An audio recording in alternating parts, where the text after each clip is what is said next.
Right, let's get right. Let's get right, let's get right. Let's get right, let's get right. Let's get right, let's get right. Let's get right. Let's get right. You already know what it is, man. It's your boy Dilla T. And this is No Filters. Always appreciate you hitting that like button for me. Subscribing to the channel so you don't miss an episode and sharing this with the world. And of course, family, when you come in, get comfortable. Get you something to eat. Get you something to drink. Get you something to smoke if that's what you do. Because you see the title, fam. Let's get into this here. If you are not yet a member of the Patreon, link is in the description. Please consider becoming a member, as you will have access to many videos you cannot find here on YouTube.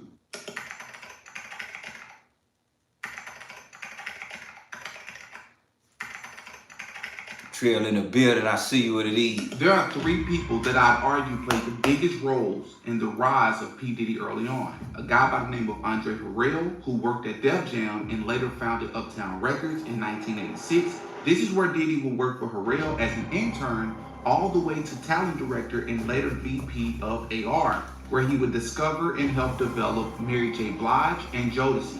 I was thinking I see to you, myself bud. the other day, Uptown Records started with 5 Andre Harrell, Albie Shore, Heavy D, and Puffy. And Kim was the longest working employee because she was there from the very beginning. She was Andre's personal assistant.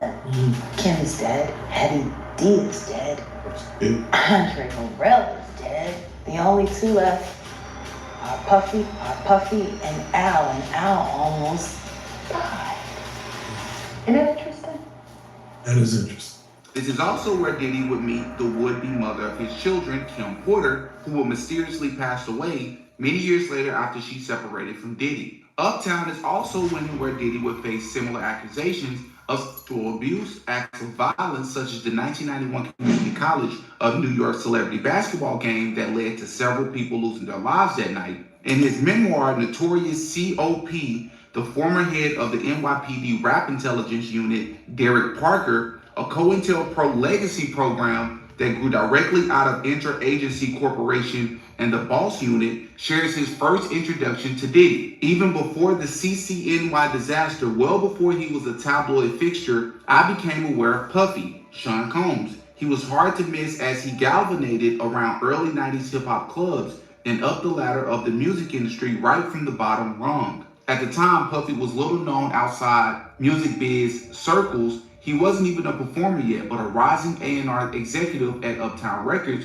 who threw crazy, notoriously raucous parties at a Midtown club called Red Zone. I knew about Puffy even then because I always kept one foot in the music world. I'd been promoting parties and hitting the clubs, as well as performing and recording demos as an R&B singer. And then Harrell would eventually fire Diddy in 1993, but surprisingly, or not so surprisingly, for reasons completely unrelated to those accusations, but instead due to Harrell feeling that Diddy had become too quote-unquote cocky. And Harrell is also the one responsible for hiring Israeli. Hold on. Let's act like we know what's going on up in here. You in here with your boy Dilla T and my fam. And this is No Filters. Hit that like button, double tap that screen, subscribe right now. You can become a member. Why? Because we cooking in here. You know what's going on. Now, right now, we finna give it to you like it's supposed to be. Clive Davis. That's the situation. That's the levels. You know what he did. This is the making of the monster. And now that we know who it is, let's act like we tapped in to what's going on. Hit that like button, subscribe, family. You know what it is. It's No Filters. Don't ever forget to hit that notification bell and hit all so you don't miss nothing. Check out the post. You know what's going on. Let's act like we know, family. We're here to enlighten, and we're here to make sure we understand and we read in between the lines, not the headlines, fam. Let's go, fam.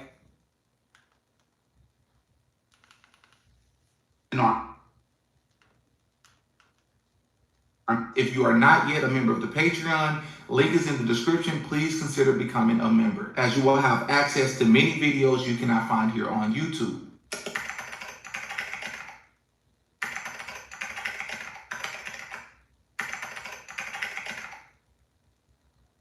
There are three people that I'd argue played the biggest roles in the rise of P. Diddy early on. A guy by the name of Andre Harrell, who worked at Def Jam and later founded Uptown Records in 1986. This is where Diddy would work for Harrell as an intern all the way to talent director and later VP of AR, where he would discover and help develop Mary J. Blige and Jodeci. I was thinking to myself the other day, Uptown Records started with 5 people.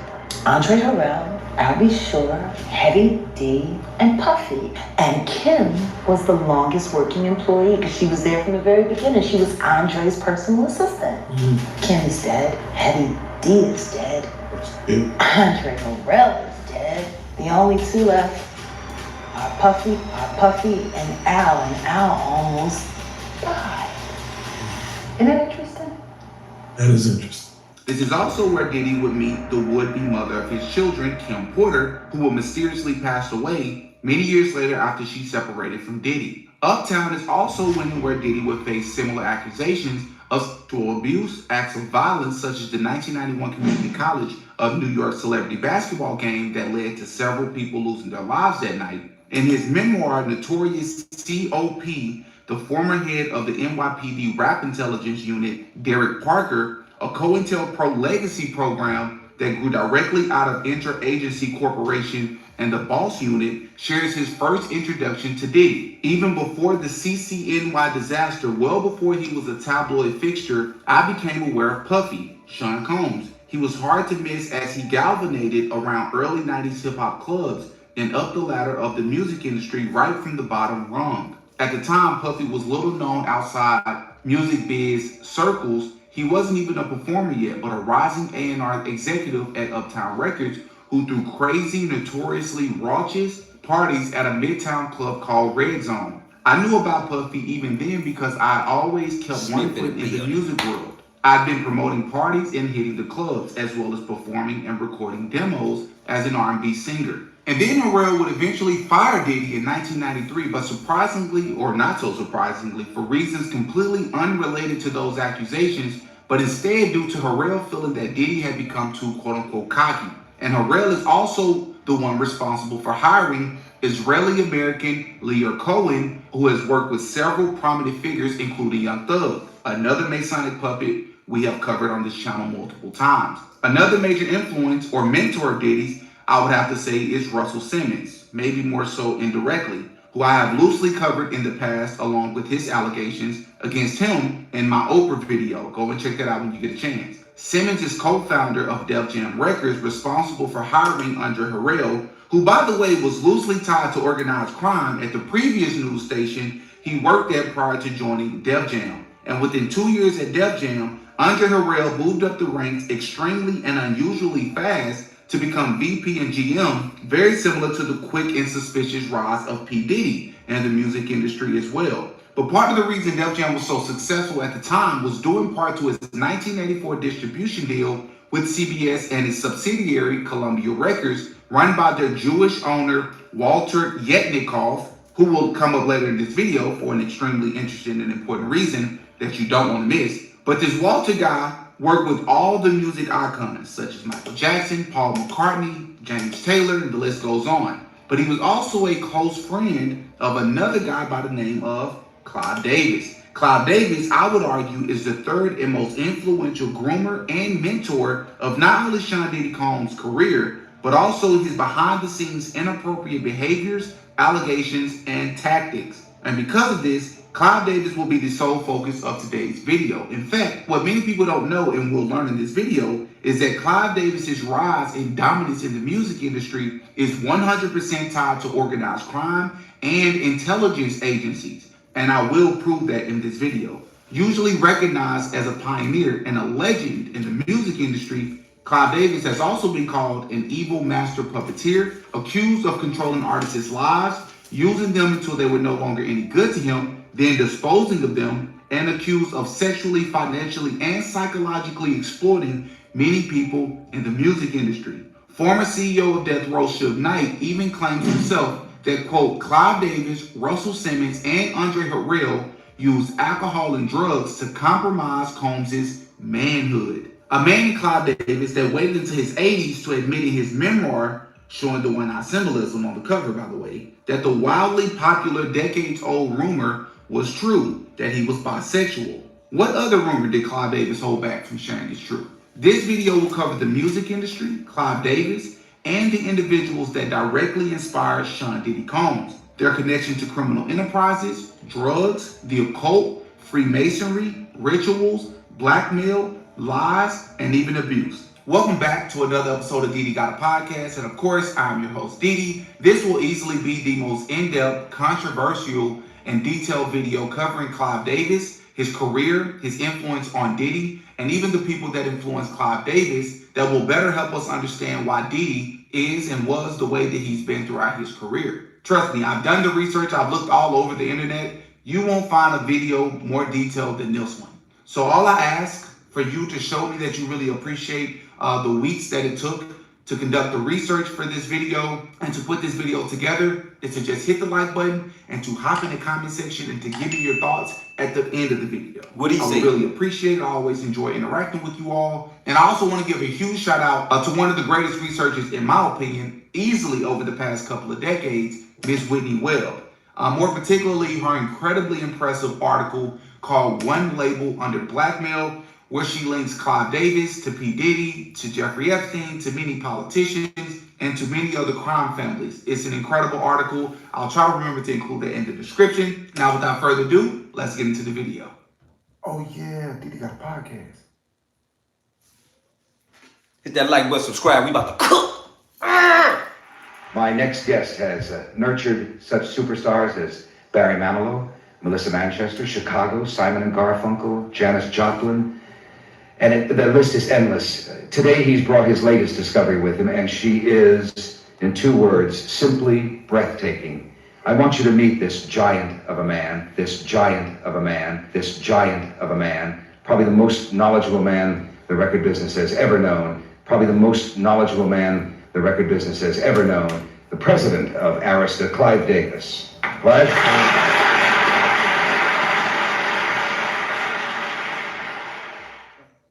Clive Davis was born on April 4th, 1932 in Brooklyn, New York City to Jewish parents Herman and Florence Davis. So to be clear, Clive Davis is listed as both Jewish and from European Ashkenazi descent. His father was an electrician and salesman. Davis was raised in Crowns Heights, Brooklyn, and attended Erasmus Hall High School. His mother died at the age of 47, and his father died the following year when Davis was still a teenager. Clive Davis then moved in with his married sister who lived in Bayside, Queens. Then Davis attended New York University College of Arts and Science, where he graduated magna cum laude with a degree in political science and Phi Beta Kappa in 1953. He received a full scholarship to Columbia Law School, where he was a member of the Board of Student Advisors and graduated in 1956. The Phi Beta Kappa Society is the oldest academic honor society in the United States. It was founded in 1776 at the College of William and Mary in Virginia. The Phi Beta Kappa Society had its first meeting on December 5th, 1776 at the College of William and Mary in Williamsburg, Virginia, by 5 students with John Heath as its first president. The society established the president for naming American college societies after the initial letters of a secret Greek motto. The group consisted of students who frequented the Rayleigh Tavern as a common meeting area off the college campus. A persistent story maintains that a Masonic lodge also met at this tavern, but the Freemasons gathered at a different building in Williamsburg. Some of the original members of Phi Beta Kappa did become Freemasons, but later in life. Whether the students organized to meet more freely and discuss non-academic topics or to discuss politics in a revolutionary society is unknown. The earliest records indicate only that the students met to debate and engage in oratory and on topics that would have been not far removed from the curriculum. Someone by the name of Alicia Parmalee, an alumnus of Yale College and Harvard College, passed through Williamsburg and took charters from the Phi Beta Kappa to establish branches of the society at these schools. A second chapter was founded at Yale College in late 1780, a third at Harvard College in 1781, and a fourth at Dartmouth College in 1787. Phi Beta Kappa was a secret society to protect its members and to instill a sense of solidarity. The new society was given the motto that translates in English to mean love of learning is the God of life. Greek was chosen because it was the language of science in Roman times. So Phi Beta Kappa member Clive Davis would go on to practice law in a small firm in New York, then moved on to the firm of Rosenman and Collin, LLP 2 years later, where partner Ralph Collin had CBS as a client. Rosenman and Collin just so happened to represent two offshore banks owned by someone named Bruce Rappaport, which makes me wonder if he's related to the comedian and actor Michael Rappaport, but that's neither here nor there, which reportedly acted as a holding site for money linked to various illegal enterprises, including drug trafficking. According to One Nation Under Blackmail, which will be linked in the description, Rappaport maintained strong connections with the CIA, most notably through his friendship with William Casey, as well as ties to Israeli intelligence and organized crime circles. He was especially right now the hat on discount for the 20. You get a nice 15, 20 for the discount on the hat. Right now it's a discount going on for the hat. Formed a business partnership in the late 1980s with the one and only Mossad agent Robert Maxwell, who, for those of you who don't know, is the father of Ghislaine Maxwell, Jeffrey Epstein's right-hand accomplice. Davis was subsequently hired by a former colleague at the firm, Harvey Sheen, to become assistant counsel of CBS subsidiary Columbia Records at the young age of age 28, and then general counsel the following year. Harvey Lester Sheen was also Jewish of European Ashkenazi descent that came from a Jewish immigrant family background in New York. And then Harvey Sheen was actually the protege of someone called William Paley, who is the son of Ukrainian Jewish immigrants, known as the quote-unquote father of modern broadcasting. During World War II, Paley served in the Office of War Information and became chief of radio of the U.S. military Psychological Warfare Division. Paley also had a very close relationship with the wealthy descendants of the Rockefeller dynasty, David and Nelson, as well as others close to the Rockefellers, such as former Secretary of State Henry Kissinger. As part of a reorganization of Columbia Records Group President Goddard Leberson, a white guy born in 1911 in England to Russian Jewish immigrant parents, appointed Davis as administrative vice president and general manager in 1965. And this guy Goddard is actually known as a pioneer for expanding the label's influence and creating a corporate culture where Jewish lawyers and executives could rise in the music industry. In 1966, CBS formed the Columbia CBS Group, which reorganized CBS's recorded music operations into CBS Records, with Clive Davis heading the new unit. In 1967, Clive Davis would take an interest in the newest generation of folk rock and rock and roll. In June of 1967, Davis attended the Monterey Pop Festival after his friends. Real quick, let's act like we know what's going on here. You know you're here with your boy. Double tap that screen, hit that like button, subscribe, because you know you can become a member. We cooking. We never stop. Right now, we're talking about Clive Davis. We about to cook Clive. Clive is a Jewish man, okay? And mixed with something else. But let me tell you something right now. The man was early running stuff. He was running stuff early. Let me tell you something. Everything always starts somewhere. Let me say that again for the people in the back. Ain't hear me right quick. Everything always has a starting point. You understand? What happened with Diddy? It was a starting point. Whether he was a young boy and seen a lot, it was always a starting point. There's always a starting point with success. There's always a starting point with regret. There's always a starting point with sickness. There's always a starting point with wealth. There's always a place to see where it started, the beginning. And here tonight, I want you all to get you something to eat and something to drink and get real comfortable, because we are literally watching the monster, the creation, the start of the monster, Clive Davis, who birthed Diddy. And because of those things, it will make you look at things so totally different now, because you see who was in charge, who runs it, and how they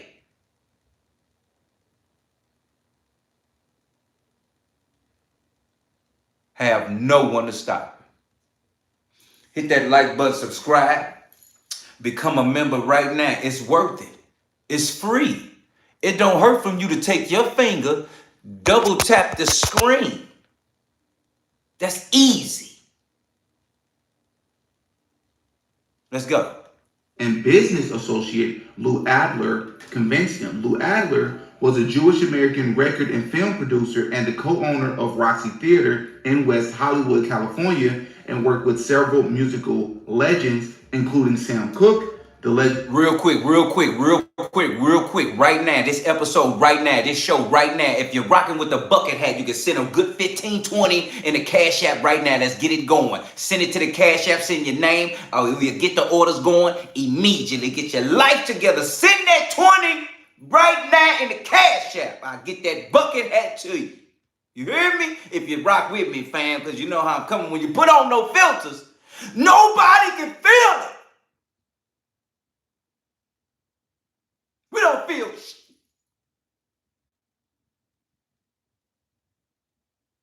You got to put on the whole armor, fam. You see it?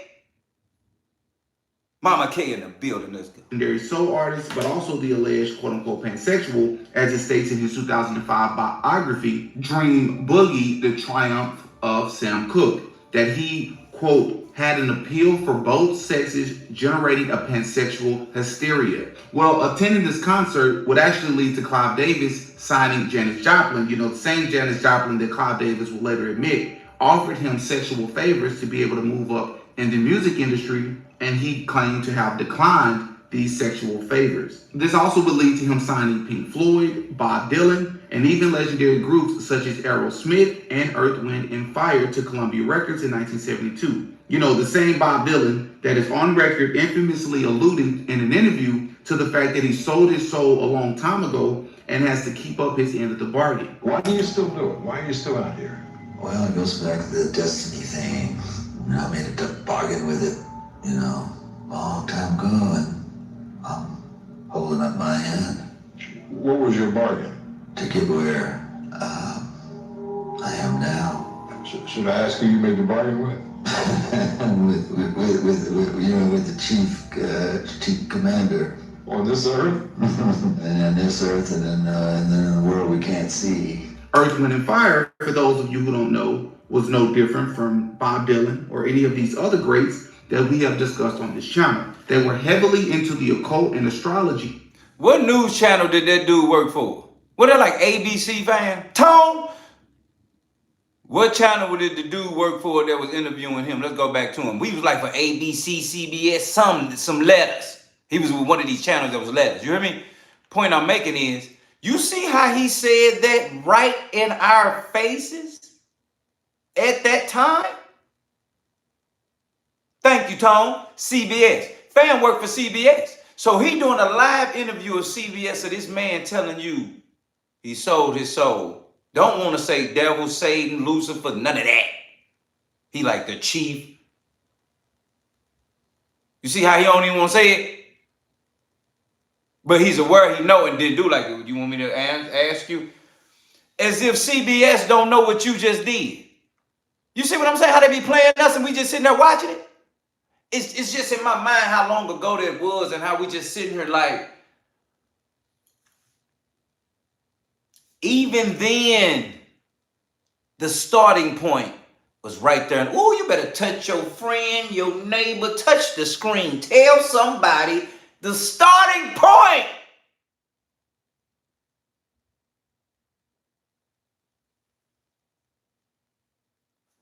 That's why you need to subscribe and become a member, because see, this guidance here helps you get where you need to go today and tomorrow. You hear me? I just said the starting point, and then I just went back to this man when he started talking that to us in our face on CBS, working on 60 Minutes. That was a starting point right there that we seen, and we didn't even see that. You understand what I'm telling you right now? How all these starting points just be going over your face, right past. Even good starting points, even good, go right past your face. You know, so many points where you was just interested in somebody. That was a starting point, and you just, you wrapped over it so many times to where at some point it made you have to. You was forced to either speak up, say something, or do something. You missed the starting point. You get what I'm saying? You missed the starting point.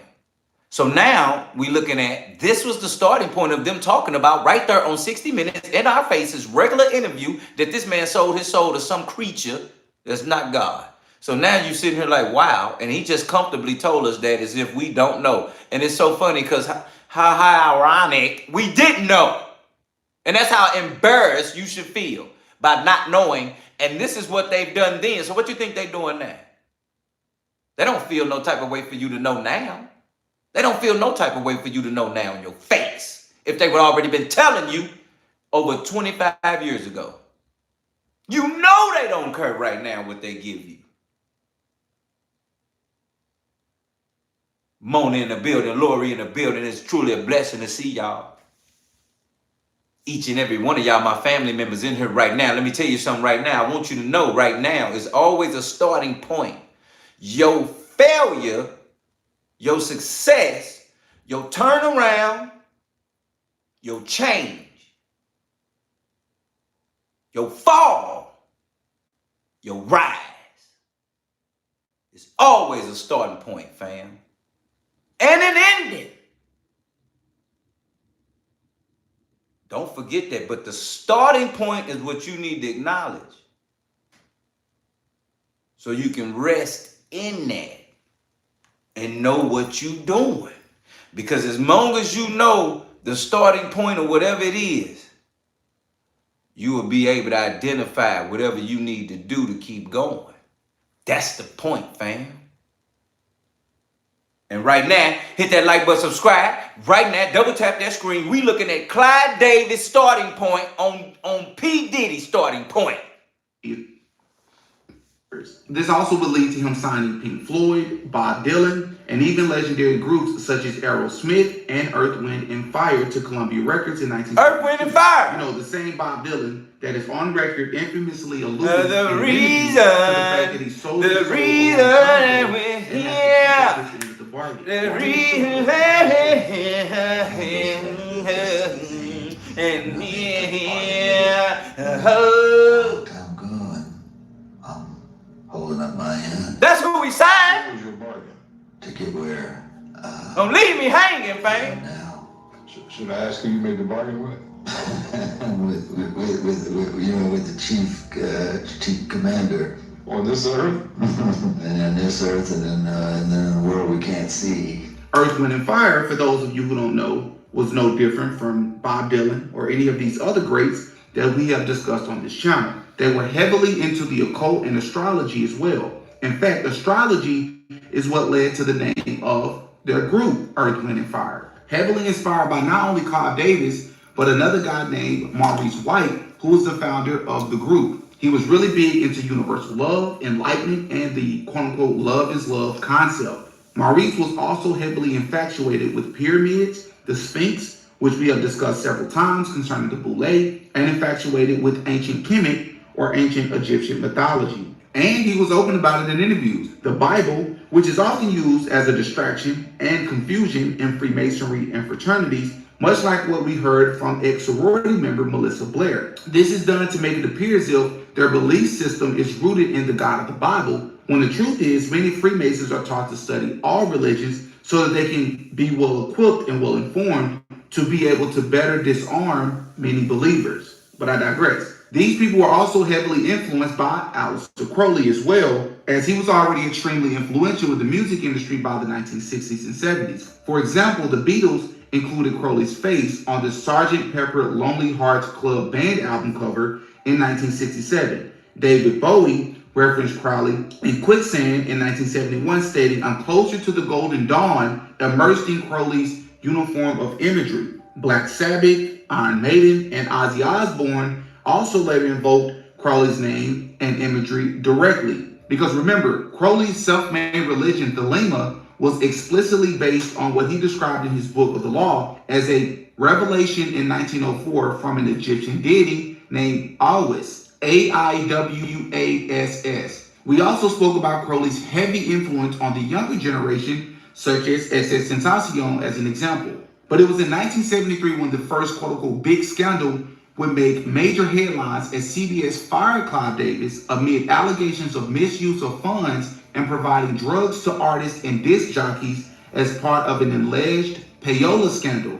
We'll come back to that. But this one in particular was called the Dragola scandal, right? That accused Clive Davis and Columbia of using cocaine and trafficking cocaine in what was considered the biggest scandal of the decade. And what's also interesting is when you usually hear about drug trafficking, you always hear about a Colombian drug lord. So you see how that works?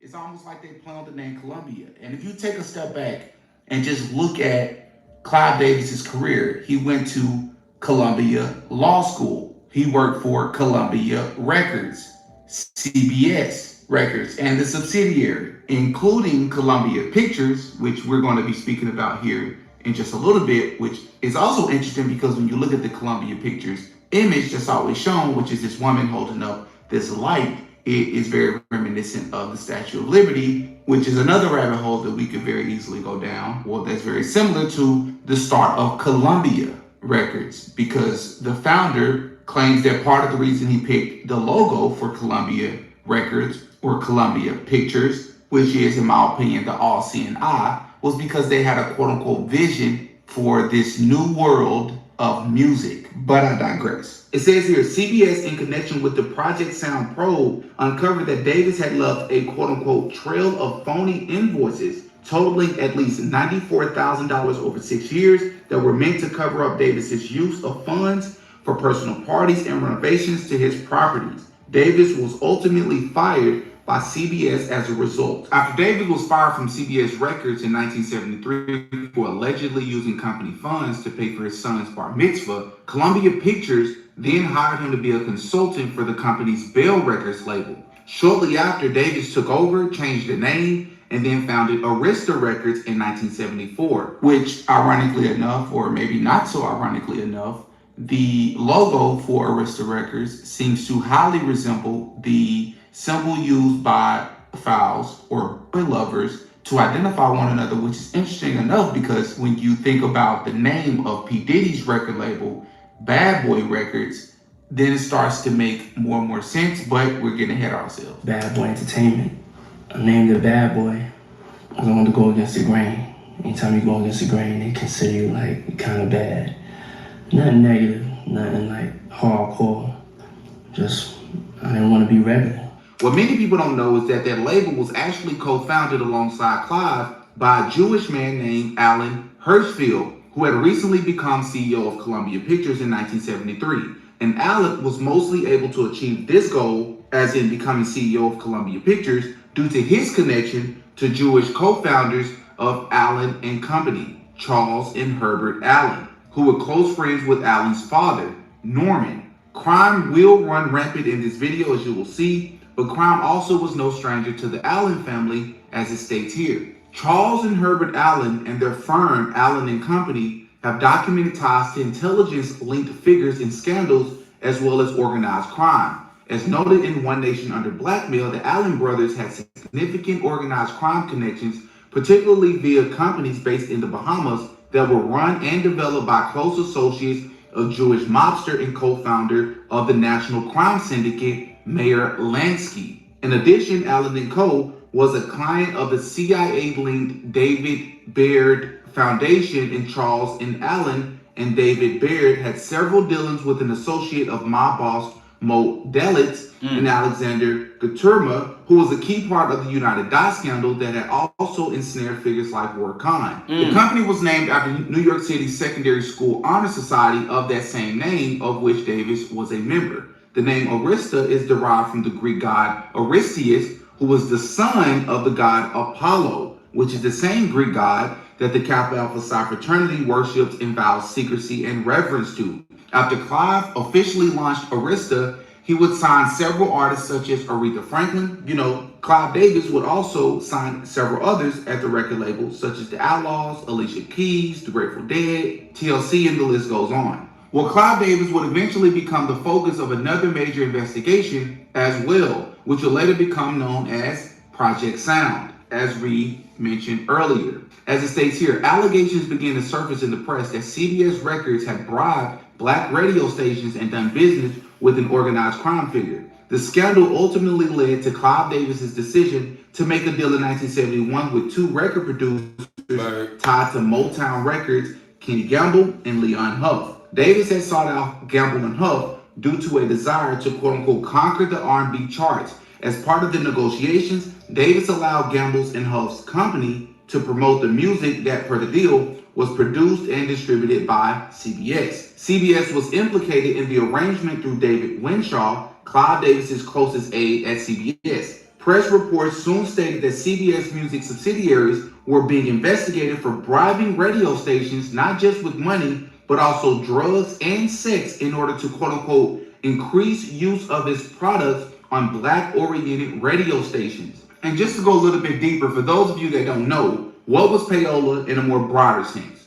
All right, so payola was, or still is, depending on who you ask, the illegal practice of record labels or their intermediaries paying radio stations or DJs to play certain songs, making them seem more popular than they actually were. And it had been a problem in the 1950s and resurfaced again in the late 1970s and 1980s in a more sophisticated form. In the 1980s, instead of directly bribing DJs, record labels would pay enormous sums to independent music promoters known collectively as the quote-unquote network. These promoters were essentially gatekeepers between record labels and radio stations, and the labels funneled money to them, sometimes millions per year. In exchange, the network made sure that radio programmers would show favoritism and give special airplay to their artists. And so earlier I mentioned the Jewish owner of Columbia Records at the time, someone by the name of Walter Yetnikoff, right? Well, he was also heavily implicated in the payola scandals as well that was taking place in the 1980s,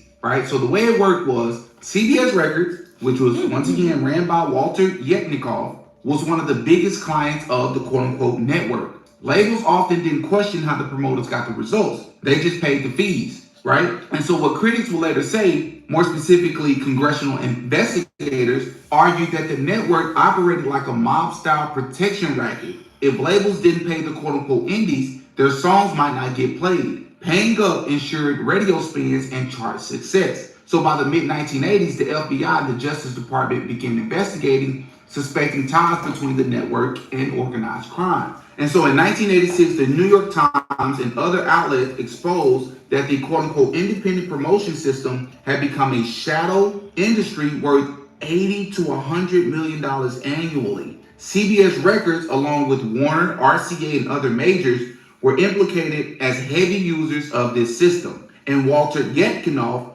took deliberate measures to preserve the payola system that dominated the industry at the time. In 1983, he dismissed his deputy president, Dick Asher, and according to UPI, intervened to halt an inquiry by the Recording Industry Association of America. By 1986, oversight of CBS Records had transitioned to Jewish businessman Lawrence Tisch, appointed by the quote-unquote father of modern broadcasting, William Paley. And so Lawrence Tisch, the Jewish billionaire, head of Lowe's Corporation, whose family is also known for their Jewish philanthropic work and even supporting major institutions like NYU, which is very similar to how Jeffrey Epstein randomly gave money to colleges as well, including a $6.5 million gift, quote-unquote gift, to Harvard University in between 1998 and 2007. Well, Tisch was also a founding member of the Mega Group, organized by Jewish businessman Leslie Wexner and Charles Bronfman. And if the name Leslie Wexner sounds familiar, it's because Leslie Wexner is the guy who had an extremely close and unusual relationship with the infamous predator, Jewish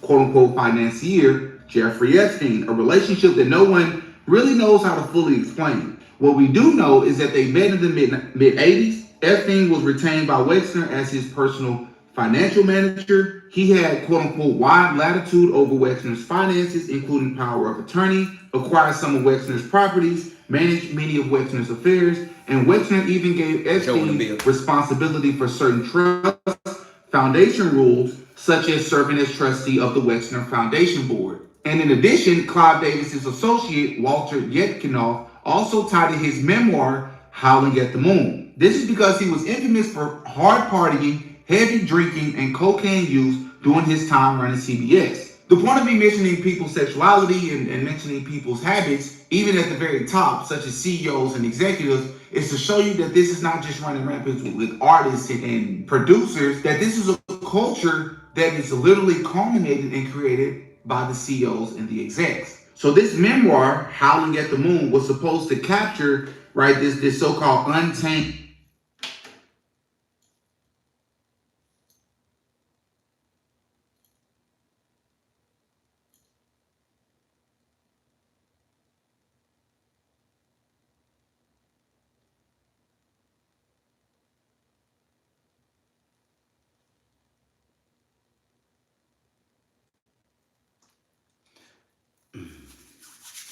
See, the goodness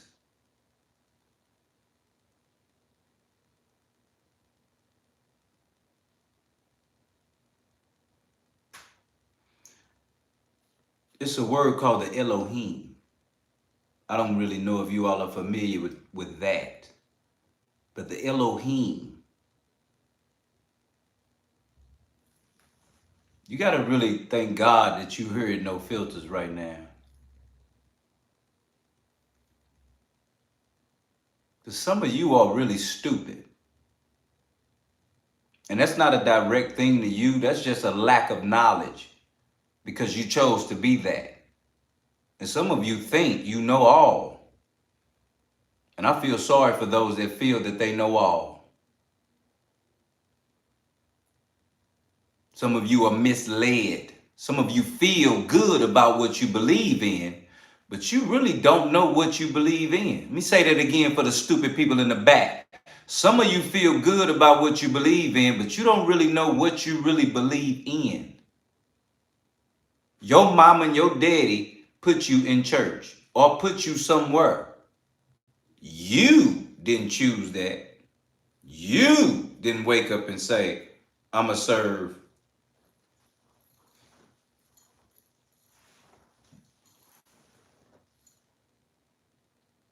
Your mama grabbed your hand, your daddy grabbed your hand, really your mama probably grabbed your hand, walked you over here, took you to this place and said, this is what we're doing because this is what I'm doing, so you're going to do it too because you're my child. That's what happened. Not a bad thing because we all have to obey our parents, which will make your days longer on this earth if you believe in what I believe in, right?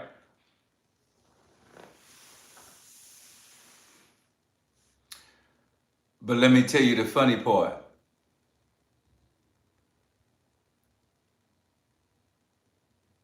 We all have free will. And it's funny because we got free will. That's why it's funny, because we got free will. And it's not bad. It's not bad that this is a great thing that you are able to choose your path. That's why I'm talking. I thought you thought I was finna go down here, around there, or something. Shout out to Ruth in here. Let me tell you about Ruth. Because see, Ruth family, and Ruth don't care nothing about nobody. But let me tell you about Ruth, talking about not having no direction. But yet she has a church. See, this is the good part about what I'm bringing up, and that's why it all goes together with my family. She is able to do what she wants because she can choose who she wants to serve today. Her mother didn't make her do nothing. And I'm going to tell you why. And this is truly a blessing because Ruth has given us access to her life to have a conversation in this manner. We truly appreciate you, Ruth, because Ruth spoke up and said herself that her mother wasn't there. But she's a mother to her children, and she is there. And she has the greatest right to choose who she want to serve. That's the greatness. I hate that she had to go through that, Lord, because we all need direction to train up a child in the ways that they go, that they not depart and come. You know it if you know the word of God. And she wasn't able or gifted that or the chance. But because we know God so loved the world, he had to make sure Ruth was still good. Ain't even got nothing to do with her mother or father, because he still loved the world. He still loved her. She's of it and she's in it like we all are. So he still.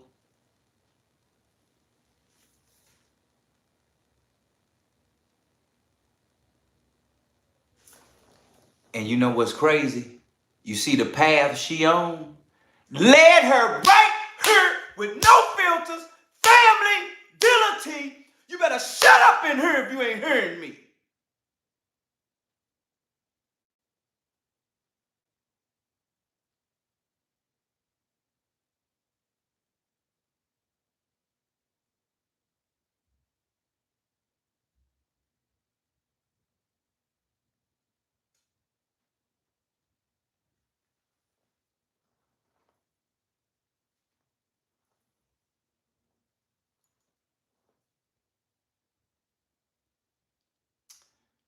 You can't talk about nobody's journey.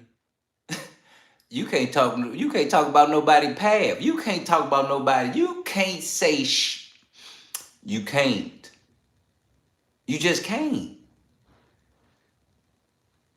Because when I tell you go to the channel and check out when I told you got to go through something to get somewhere. I'm sorry, my bad. You got to go through something to build something. You got to go through something to... You can't go around everything. Because what does that do for you as your experiences in the future for you and your kids? What does that do? They make your skin tougher? Don't that stack layers? Don't we want to put on layers? Because this world we living in, you better have on the whole armor. You better have on bulletproof skin. You hear me? But if you go through it, you definitely going to stack layers. To be built, Lord, to go through more for what's to come.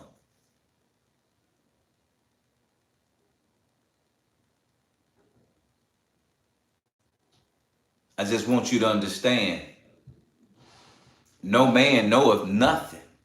No man know your journey. I don't care what you've been through, what it looked like. Nobody knows, but God is with you, yet are you with him though? Because at the end of the day, I know what I've been through.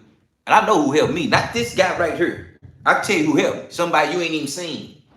Because some just came out of nowhere and just snatched me up and put me where I'm at. You feel me, man?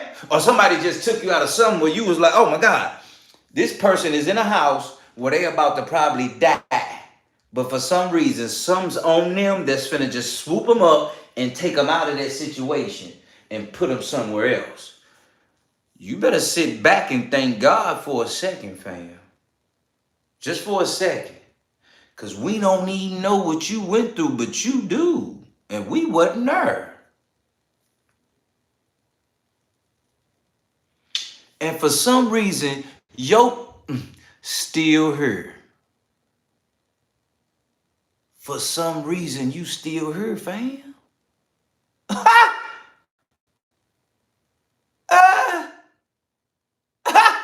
Ain't that crack? Huh? Nikki Love in the bit.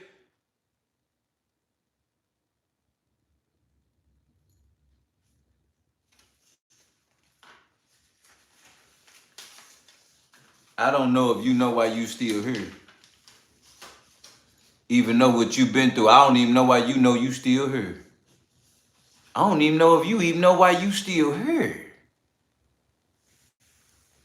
Huh? Mona Thompson says, that's why I love it here, because we all are here from different walks of life, but God put us all here for us, for his glory, and to hold each other up. Ruth said, God's grace. Nikki Love just pulled up in the building. What it is, you already know. Eugene Pruitt, I ain't seen you in a minute. You know it's love, family. You know it. Eugene just said, God bless that one, but my story is not over yet. Art of War in the building. Eugene just said his story is not over yet. I appreciate you, Eugene. You better be a family member, because you know it's been a minute I ain't seen you. But let me tell you what, I appreciate what you just said. You just said that your story not over yet. And you see how I didn't say that? One of my family members in here said that. Somebody got to receive and feel that. Your story not over yet. And that's coming from Eugene. So when I say it's you in here with your boy Dilla T, my fam. And this is No Filters. Hit that like button, subscribe, double tap that screen, become a member today. Why? Because we cooking. That's why I say we.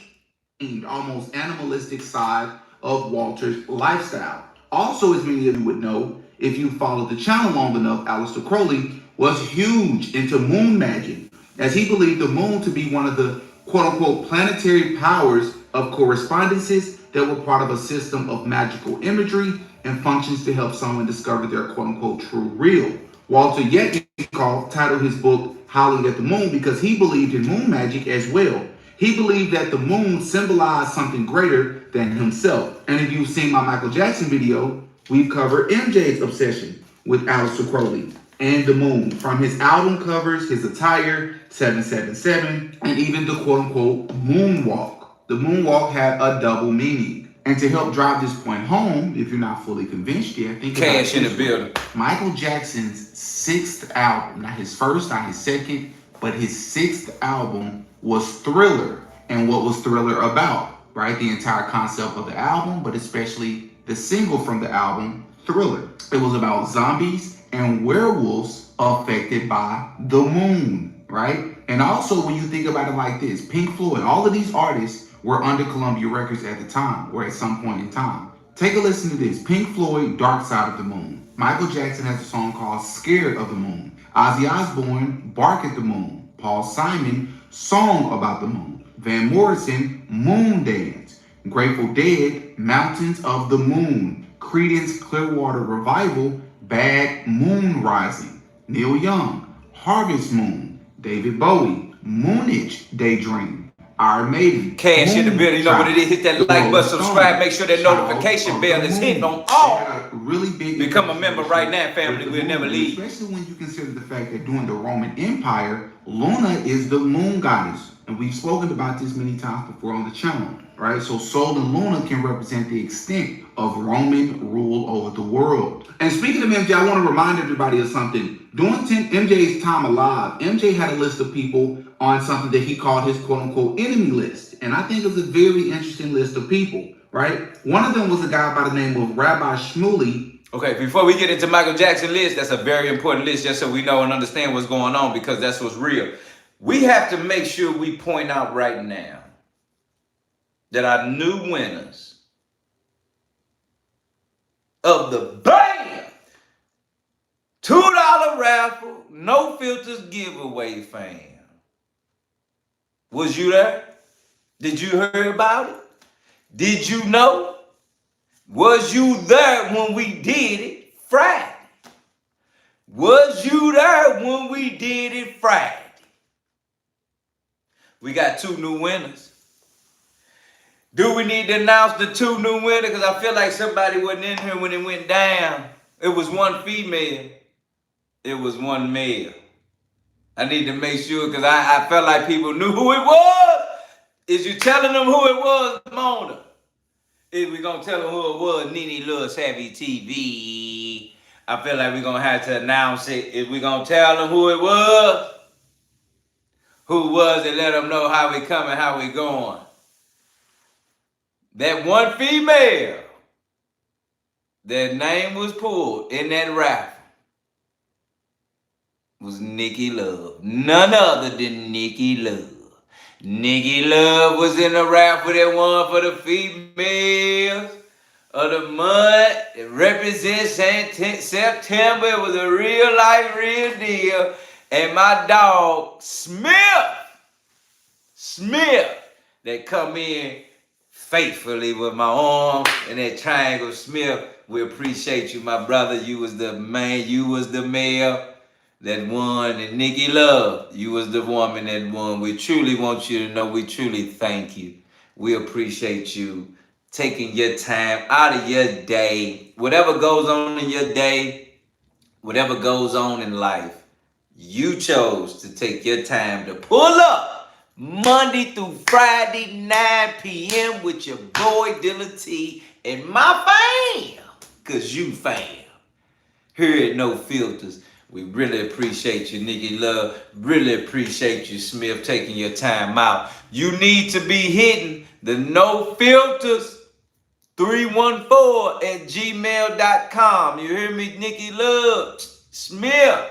Y'all need to be hitting No Filters 314 at gmail.com with your information so we can get you taken care of and get your shirt, your everything all the way to you. Once again, Nikki Love, thank you so much, family. I appreciate you, Smith, you all being involved with the raffle. As always, fam, we keeping it going. My family, y'all know what it is. That'll get you a shirt for the $2, but we taking it up because now we tapping in a $5 raffle for the hoodies that you can see in the post each and every day. Just go to the No Filters post and you see it right there. We got the hoodie sponsored by, and those shirts sponsored by Nene Love Savvy 4L. Savvy TV, that's real. Savvy 4L sponsoring this whole situation. We want to make sure that you all tap in. Cash App, send your $2 right now. We ready for this month coming up at the end of the month. Send your $2 now. You feel me? As many as you need. We doing raffle live right here with your boy Dilla T and my family on No Filters. You can win any shirt you want, any color, customized. We can talk about it. Truly appreciate you all again, Nikki Love. Let's get it popping. Let's make sure we know what's going on here right now. Let's tap back in. Hit that like button, subscribe. Right now, they discussing Clive Davis and everybody that's tapped in and doing whatever they're doing in the manner that they're doing it. But make sure that we know what's going on and the way it's going on. Double tap that screen for me, family. Tell somebody to hit that like button. Matter of fact, when you in here, tell somebody hit that like button. Tell somebody to subscribe. Tell somebody to become a member. We live. Let's go. Who, ironically enough, is the same man that debated Candace Owens and has a business selling sex toys with his own daughter, right? Which is not weird at all, right? Another person on this list is the Jewish psychic Uri Geller. Another person is popular Jewish civil rights attorney Gloria Allred. Another one is Irish-American Tom Sneddon, who is a district attorney. Another person is former CEO of Sony Entertainment, Jewish man Tommy Mottola. And then you have Latino-American Janet Arvizo, who was the mother of one of Jackson's accusers. I just thought that was very interesting. And in 1983, Let's go back over their list. Let me tell you something. We ain't here to read the headline. We here to read in between the lines. We here to inform, understand, and be aware. That if it walk like a, talk like a, what is it? Tell them right now in the chat, fam. Point home, if you're not fully convinced yet, think about it this way. Michael Jackson's sixth album, not his first, not his second, but his sixth album was Thriller. And what was Thriller about, right? The entire concept of the album, but especially the single from the album, Thriller. It was about zombies and werewolves affected by the moon, right? And also when you think about it like this, Pink Floyd, all of these artists were under Columbia Records at the time, or at some point in time. Take a listen to this. Pink Floyd, Dark Side of the Moon. Michael Jackson has a song called Scared of the Moon. Ozzy Osbourne, Bark at the Moon. Paul Simon, Song About the Moon. Van Morrison, Moon Dance. Grateful Dead, Mountains of the Moon. Creedence Clearwater Revival, Bad Moon Rising. Neil Young, Harvest Moon. David Bowie, Moonage Daydream. Iron Maiden, Moon Child. The Rolling Stones, Child of the Moon. They had a really big infatuation with the moon, and especially when you consider the fact that during the Roman Empire, Luna is the moon goddess. And we've spoken about this many times before on the channel, right? So Sol and Luna can represent the extent of Roman rule over the world. And speaking of MJ, I want to remind everybody of something. During MJ's time alive, MJ had a list of people on something that he called his quote-unquote enemy list. And I think it's a very interesting list of people, right? One of them was a guy by the name of Rabbi Shmuley, who, ironically enough, is the same man that debated Candace Owens and has a business selling sex toys with his own daughter, right? Which is not weird at all, right? Another person on this list is the Jewish psychic Uri Geller. Another person is popular Jewish civil rights attorney Gloria Allred. Another one is Irish-American Tom Sneddon, who is a district attorney.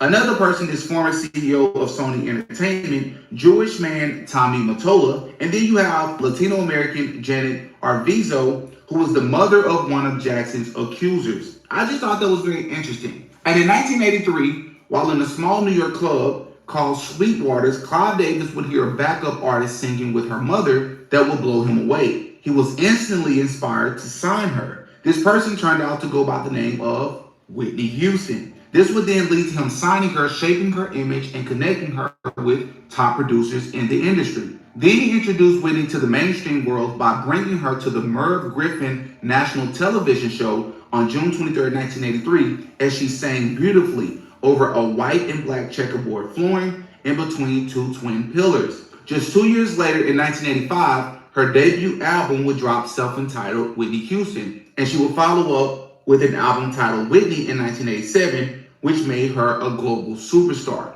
Clive and Whitney would go on to produce 11 #1 albums in a row between 1985 and 1998. During that legendary run, Whitney Houston would meet and marry Bobby Brown, who I believe was under the programming, by the way, in 1992. And this is really when the drug use heavily increased, reportedly cocaine and marijuana being the drugs of choice. This just so happened to be the same year she starred in her biggest film, The Bodyguard, with the hit song, I Will Always Love You, which is a film many people don't know Clive Davis also helped produce. So the rumors of him controlling every facet of his artist's image and career seem more and more credible the more we look into these artists' careers. Which is a rumor, by the way, Clive actually addressed once, being quoted stating, I wouldn't use the word control. If the artist writes, you wait until the album is delivered, someone like Alicia Keys. But when an artist does not write, an Aretha Franklin, a Whitney Houston, or a Dionne Warwick, they ask me to produce their album, to be the one going to all the writers and publishers, sifting through all the material for them. So there you're collaborating in a more personalized manner. So I don't know why you're using the word quote-unquote control. However, by 1997, Whitney's career in life really began to decelerate at a rapid pace. She began missing quite a few shows, canceling tours, and her behavior became more and more erratic. By 2003, her problems became public as she began missing interviews and having erratic moments on camera. Reports claimed that Clive Davis was offering to help Whitney, trying to get her to go to rehab, pay for treatments, and encourage her. But many people argue that he only did this because he needed to use and exploit her to make more money. Things would only get worse by 2008 when Whitney Houston was signed to Clive Davis once again at J Records to produce her album I Look to You, which also went #1. But she was very heavily using drugs and even openly spoke about it in an Oprah interview. Your marijuana, you lace it, you roll it up, and you smoke it, and you read. It's just another form. It's like almost like heroin, cocaine, speedballing, but you level it off with the marijuana.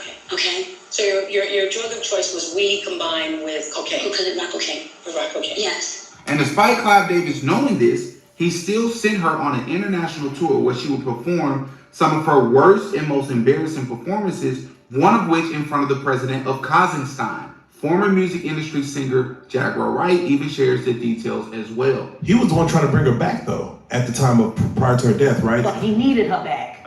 He needed her back. But he needed her back and under his control. You want to know what Clive Davis did for Whitney Houston while he was busy trying to bring her back? See, people forget, before she came to the United States, he sent her on an international tour. And she went out on tour and she was still getting high at the time. You know, let's see. What happens if I put in Whitney Houston, Kazakhstan? That's where she went? She was out in Kazakhstan? Oh, man. This was not long before she passed away. I think I know. She only did 4 songs. Yeah, I think I know. I think I remember the voice. I remember you with the voice. I know you're about to go with this. I think I remember this. Not just the voice. Just everything. The whole show. Ouch. Straight to the point. Yeah, I see that. It's definitely. It'll make you cry if you really love music and if you really love Whitney Houston. It is even said that Clive Davis and Whitney Houston had a nasty fight just 2 days prior to her untimely demise. But let's talk about her untimely demise. Because on that day, February 11, 2012, or another way to think about that date is 02/12/2012, Whitney Houston would allegedly pass away due to drowning in extremely hot bath water, might I add, with heart disease and cocaine use deemed as contributing factors, according to the coroner office's autopsy report. Hi, how you doing? This is security from Beverly Hilton. Hi, what's going on? I need a paramedic. Apparently, got a 46-year-old female found in the bathroom. That's all I've got right now, but they're requesting paramedics. Okay, they found the bathroom. What room is she in? I'm not sure if she fell or she was in the bathroom with the water. 434? I'm sorry. That's room 434? Yes. Okay, and there's not east, west, or anything else? There's room 434? Yeah. Okay, and you don't know if she's conscious or breathing at all? Apparently she wasn't breathing, and she's 46-year-old. She was not breathing? Yes. Okay, but she is breathing right now? I don't know.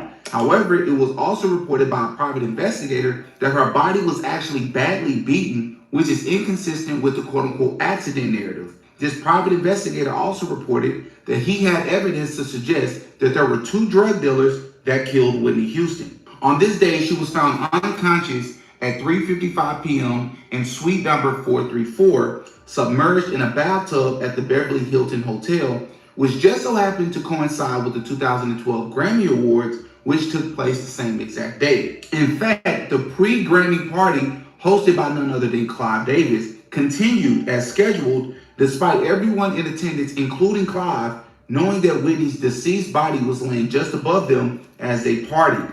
She was doing 2 numbers in A Mother's Eye. So I went in, and the first song she sang, I knew. Just a revelation. So she lit up your life. She lit up my life. She lit up the room. I knew that I had to sign her. I was there that historic night, that party that you throw every year, the tragic day that she died. That there were many. Why did you let the party go on? Of course, this is a personal thing. But the Grammys were the next night. You don't cancel. You turn an evening into a tribute. You did a magnificent evening. Into... Did you give a thought to canceling? Never. You never thought? Never. Did you ever think... The family did not want me to give a thought to cancel. No. Strong feelings about that. I, too, was an addict. I know if I were on a set of a movie, even now, I recovered for 7 years. Dirty lies. We'd have made, if I was coming to a city like LA, we'd have made specific plans that I come in night before or day of performance. Especially if you've gone into proper treatment and gotten your situation handled. Yeah, that was the first big mistake. For her to come in an entire week before her performance at the party. I'd have never done that. I was just shocked that it was happening. I was seeing all these pictures of her apparently falling out of clubs and covered in whether it was blood or wine, but certainly the fact that she was drinking in public in these clubs in Hollywood seemed to me a potential recipe for disaster. It was. It absolutely was. And I stand by that. I stand on that. I stand on that whoever flew her out to perform at that party should have provided someone to be there to somehow just keep the riffraff out of the situation. Just keep some of the dangerous people away. Was she very vulnerable, do you think, Yes. even to the end, to that kind of situation? Absolutely, I'm very vulnerable. I will never do cocaine again, I know that. But we are sensitive, highly sensitive people, entertainers. You were, I think, going to go to the Clive Davis party. Yes. It was a surreal event where Whitney's body was still in the hotel, and there was this sort of party where apparently half the room were in tears, the other half were kind of partying. What did you feel about that? I thought that was complete insanity. And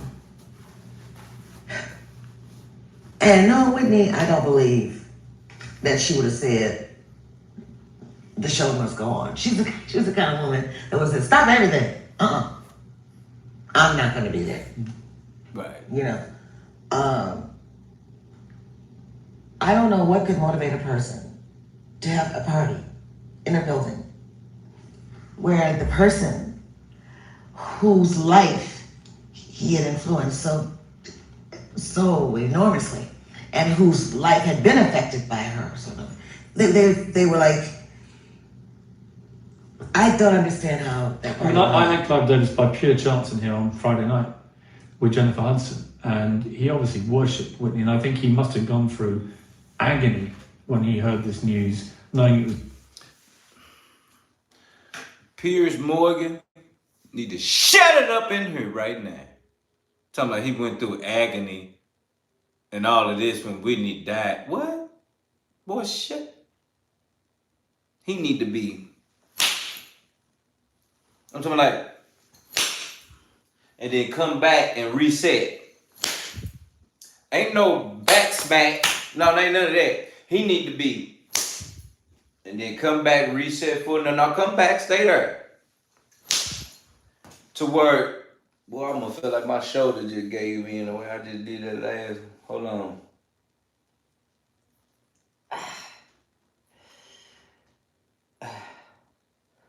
Cause I felt like he was here.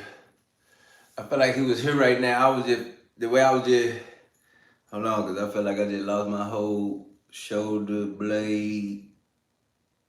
My neck, I just lost my neck, shoulder, and my arm. Hold up. Cause I'm telling you, when I tell you I wanna smack the soul out of them. Lord help me, Jesus. Cause I'm telling you, I'm gonna just, hold up. Alright, now listen, for real. When I tell you I'm gonna just for real, you hear me? I'm gonna, for real.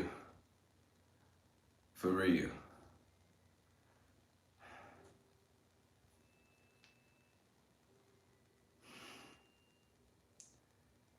If your people pass away and you leave the body there, and then he says that the family didn't want him to tell nobody or cancel the Grammys because of their family member passed away in a tub full of water, the fact that he can even say that on that TV show and nobody feels no type of way or nobody does nothing, further lets me know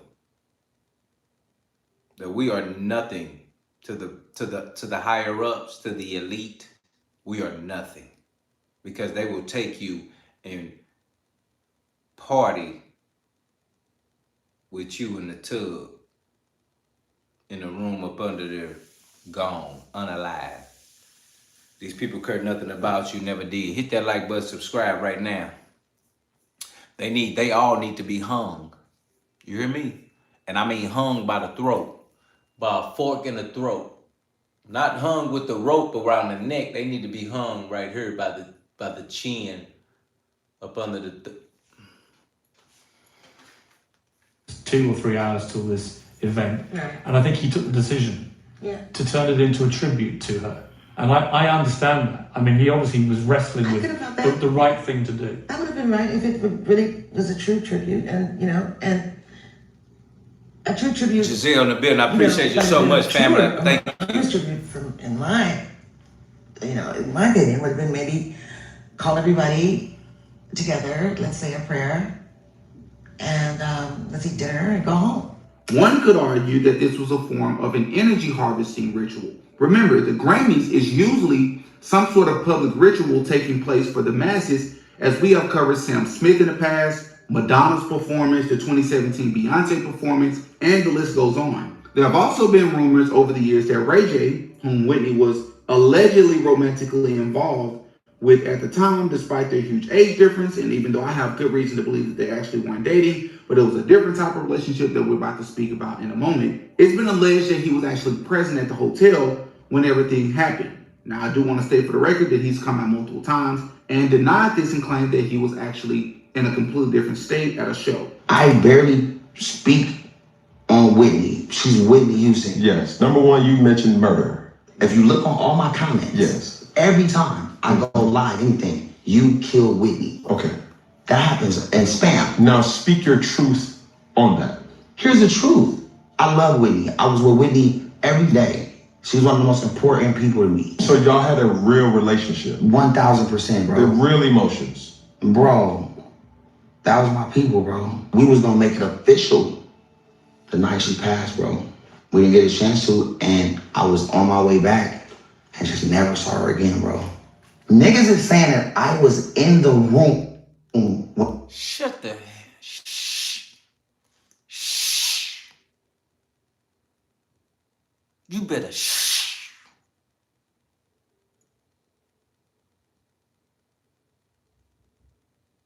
Say it again, Nikki Love, right now. He better shut up.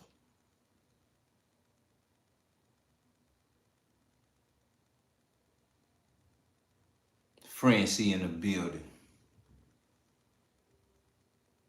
That boy, he's a duck. He the father of all ducks. You heard me? He the father of all quacks. I can see it on his face. Yeah, that ain't real. That ain't truth. You can't tell me that's real. And the fact that he could just put it out there and say that, he must think people stupid out here.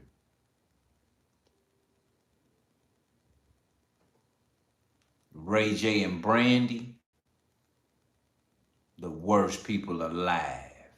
Hit that like button, subscribe right now. We on the road to 100 likes right now. 100 likes right now. 100 likes in here right now. We gonna get it tonight. 100 likes. Why? Because this gonna help grow to those stupid people in the world that believe this.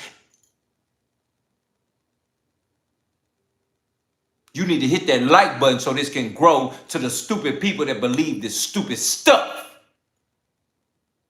So they can come right here to No Filters with us, family, and receive truth. Truth. Hit that like button, subscribe. I'm telling you right now, I'm gonna wait on you. Hit that like button, subscribe right now. You must thought it was okay.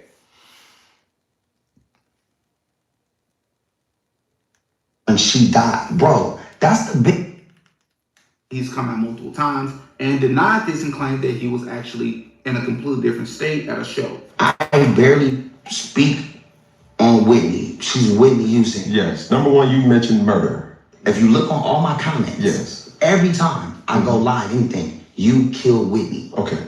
That happens in spam. Now speak your truth on that. Here's the truth. I love Whitney. I was with Whitney every day. She's one of the most important people to me. So y'all had a real relationship? 1000%, bro. With real emotions? Bro, that was my people, bro. We was gonna make it official the night she passed, bro. We didn't get a chance to, and I was on my way back and just never saw her again, bro.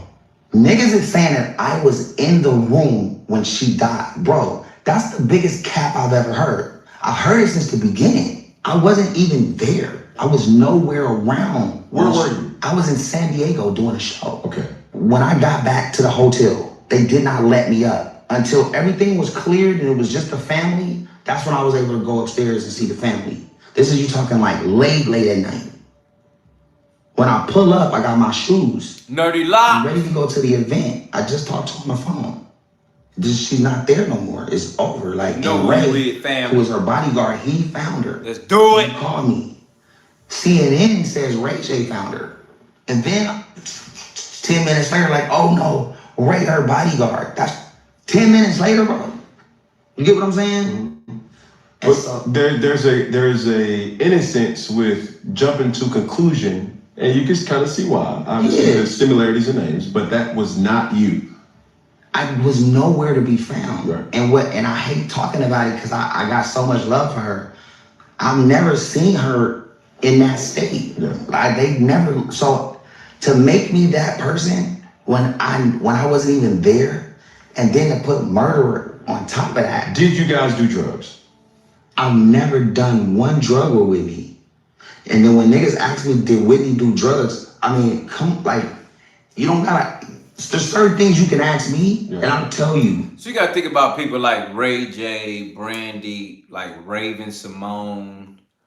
I mean, the list goes on. You talk about young people turn older. These are people who grew up in this system, understands the system, and knows their role in the system. When your number is called, you must come perform. That's it. Just like sports. When your number's called, be ready to perform. That's the situation, Nerdy Locks. So because of that, it's a bigger thing because, to be honest, Ray J is more worried about the elite, the people in charge, than he's worried about the people that they're getting rid of. Let me say that again for the people in the back. He's more worried about the elite than the people they're getting rid of. So to you and me, Whitney Houston is an iconic name, let alone a black sister in this world with a beautiful voice that started in church and just wanted the world to hear her. And this devil just took her and just was, you know. And the funny part is, I wanted to know where her mom and daddy was. See, that's where it always go back to. Because as we look at these evil people and who they were, it's like, Whitney, where was your mom and your daddy at? If you was in church and they found you at some place singing background for your mama, she was singing background for her mama. Where was your mother when Clive Davis showed up? Where was your mother after the deal was signed? And where was your mother while the career was going on while you were young? That's stuff I want to know. How did Whitney even get to that? Because she was signed at a very early age. So that means parents are in on it. Parents allowed it. Parents said, hey, because I'm sure at some point they found out that Whitney was uncomfortable.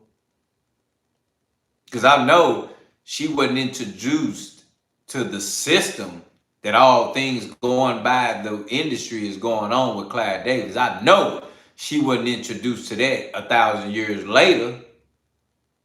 I'm sure he introduced her to that not shortly after she signed the deal. That's the point of grooming someone. You have to groom them at an early age. So for him to groom, he had to have time to do it. He had to make her feel uncomfortable. She had to open her mouth and say, hey, I'm not okay. I'm uncomfortable. This is not right. I know she came and told her mom and her daddy, or at least her mama, because she was singing background for her mama when they met the man. So here we have another classic case of mothers selling out, parents selling out, and putting their kids in a situation where they have no voice. And if they have a voice, they're forced to go through it because they tell their mom and daddy what's going on, and their mom and daddy just want the money. Because clearly, if her mama was a singer, she definitely wanted a deal. And she might have felt some type of way because Clive Davis was there to sign the daughter, not the mama. Let me say that again. Clive Davis was there to sign Whitney Houston as the child, not Whitney Houston's mother as the performer. So in my mind, Whitney Houston's mother probably might have been jealous. Oh, let me know if you agree. Tell me agree or disagree in our house right now. Drop it in our house right now. You agree or disagree? If the mother was the singer and Whitney Houston was the background singer, Clive Davis pulled up to the club and heard them singing and wanted to sign the background singer. Not the mother that was the lead singer, mature voice, grown, ready for whatever. Clive Davis wanted to sign the background singer. So tell me if you agree that the mother could have been jealous a little bit. Just a little bit, not a lot, just a little bit. Enough. Follow me, Nerdy Locks. Tell me that the mother could have been jealous a little bit to say, hey, okay, Clive Davis want to sign my daughter. Okay, you can sign my daughter. Cool. So the fact that he didn't sign me, but he signed my daughter, now I'm about to live through my daughter. Did you hear me? Let me say that again. He signed my daughter, so I'm about to live through my daughter. So now, all that comes to my daughter, I'm going to say, okay, yeah, it's cool, and I'm going to sign off on it as if He signed me. Why? Because I'm living through my daughter. You know how many parents are living through their actors, Disney Channel kids, all of that? How many parents are living through their kids on this level? Let's get right in here, Lori. So now that's done, and the mother says, okay, you don't want to sign me, you sign my daughter, fine. I'm going to live through my daughter. I'm going to make her do everything that she need to do to make sure she get us on. Let me say that again. I'm going to make sure she do everything to make sure we all eat forever. You hear me? You agree with that, family? Let me know if you agree right now in our house. Let me know if you agree right now in our house. I need to know if you agree right now in our house. The mother wasn't signed. She felt some type of way. Then the daughter, they signed the daughter. Now she got to live through the family. And now all the pressure on Whitney Houston to do everything. So that's why I wanted to know why. Hey, hit that like button, subscribe. We cooking in her. I wanted to know why. What was your mother at when Clive Davis started taking advantage of you? What was your mama at before you met Bobby Brown? What was your mama at before you got older? What was your mama at before you came out with your second album? What was your mama at when you came out with your first album?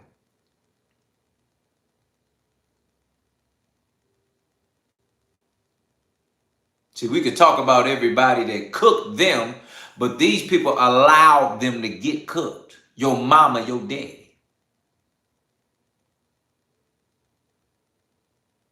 Hit that like button, subscribe, like we know what's going up in here. I got you, Rue. About me. But you don't gotta ask the other question, because you already know, like, it's Whitney. Everybody knows certain answers. After that shit happened, I tried hard drugs for the first time after this happened, because I was just like, I didn't know what was going on, bro. I was totally like. Did you ever witness her doing drugs? Whitney? Yes. I don't want to talk about that, because then it's like, put it like this. I'm way younger, bro. Mm-hmm. She's in control, bro. She's Whitney. She's a boss.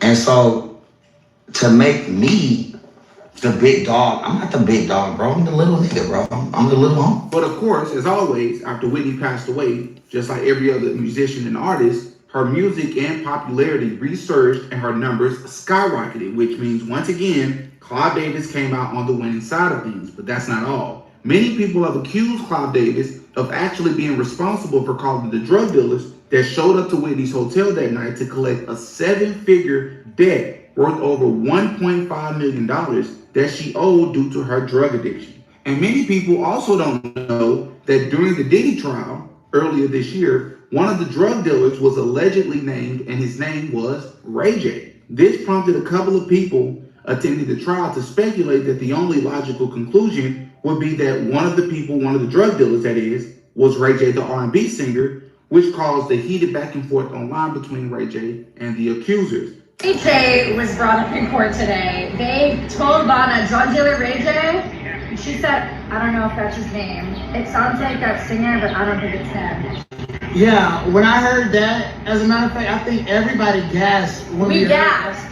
Because we still want justice for Whitney Houston.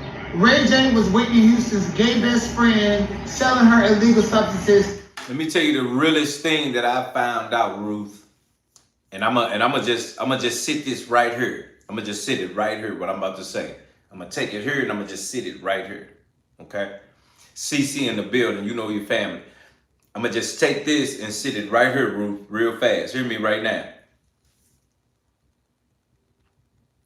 When you just said that Whitney was blessed with a gift and she didn't use it, she used it for the world and didn't use it for, instead of worshiping the Lord. The biggest thing about that, it goes back to having to work out our own salvation. And I'm gonna say that once, because we don't really know what God has in store for us, or the path he would take us to get where he wants us to be. And that can be through fire, brimstone, all in all, right? But it's so differently because even having a direction as a young child and singing or being blessed with a gift, and as a young child, your mother not really giving the direction needed to steer and keep you led along that path that you're talking about, Ruth, about keeping and standing there. I think that plays a role when you're young and you just need direction to stay the path. So you do get a certain situation to be able to now. Respectfully, some people don't even get that path at all.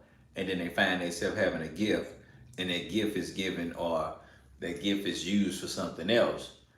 But it's so crazy how even in that gift and how it's used that way, that path, as worse as it seems, is still a led direction for that particular person to go some other route.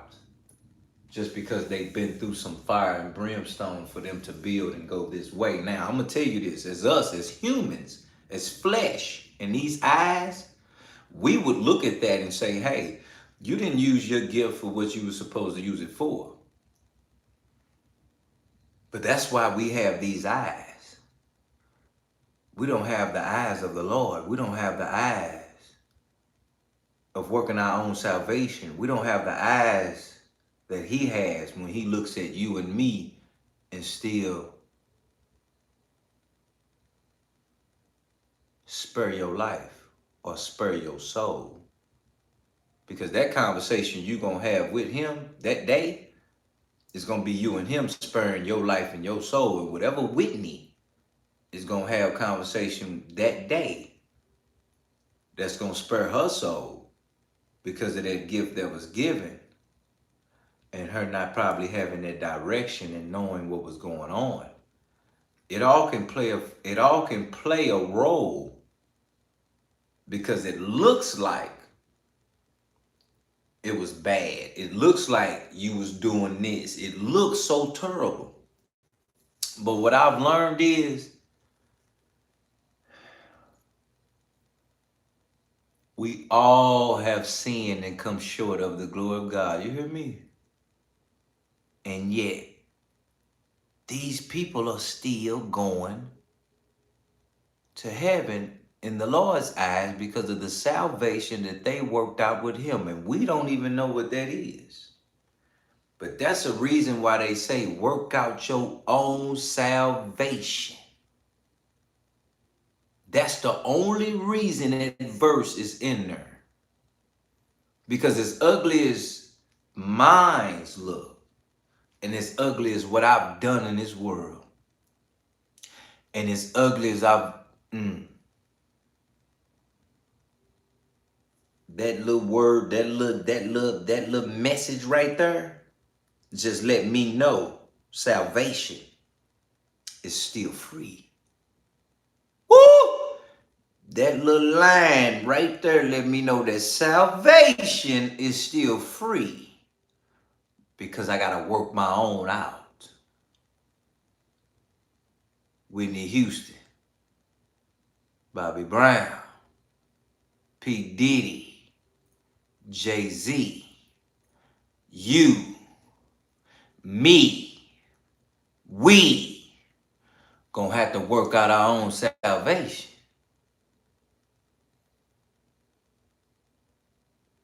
And it's a blessing to do such. Because you, or you, or you, or you, or them, or they, or all of those can't work out nothing for me. They can't negotiate my deal with God.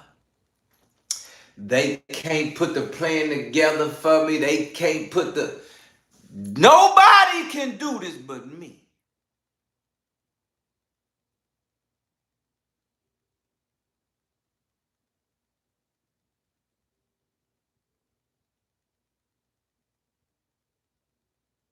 You better hear me in here today. It's a blessing to know that what they did lets us further know that all we got to do is just work out our own salvation. That's all we got to do. Whitney Houston, that's all she got to do is work out her own salvation. And that comes from what we believe in. So it's not me, it's just we and how we being strong on what we believe in and understanding that we be teaching each other. Ruth has taught us so much in her path and journey. Poppy's pad has taught us so much in the path and journey. Nene Love Savvy TV has taught us so much in a path and journey. Lori Mona. Woo!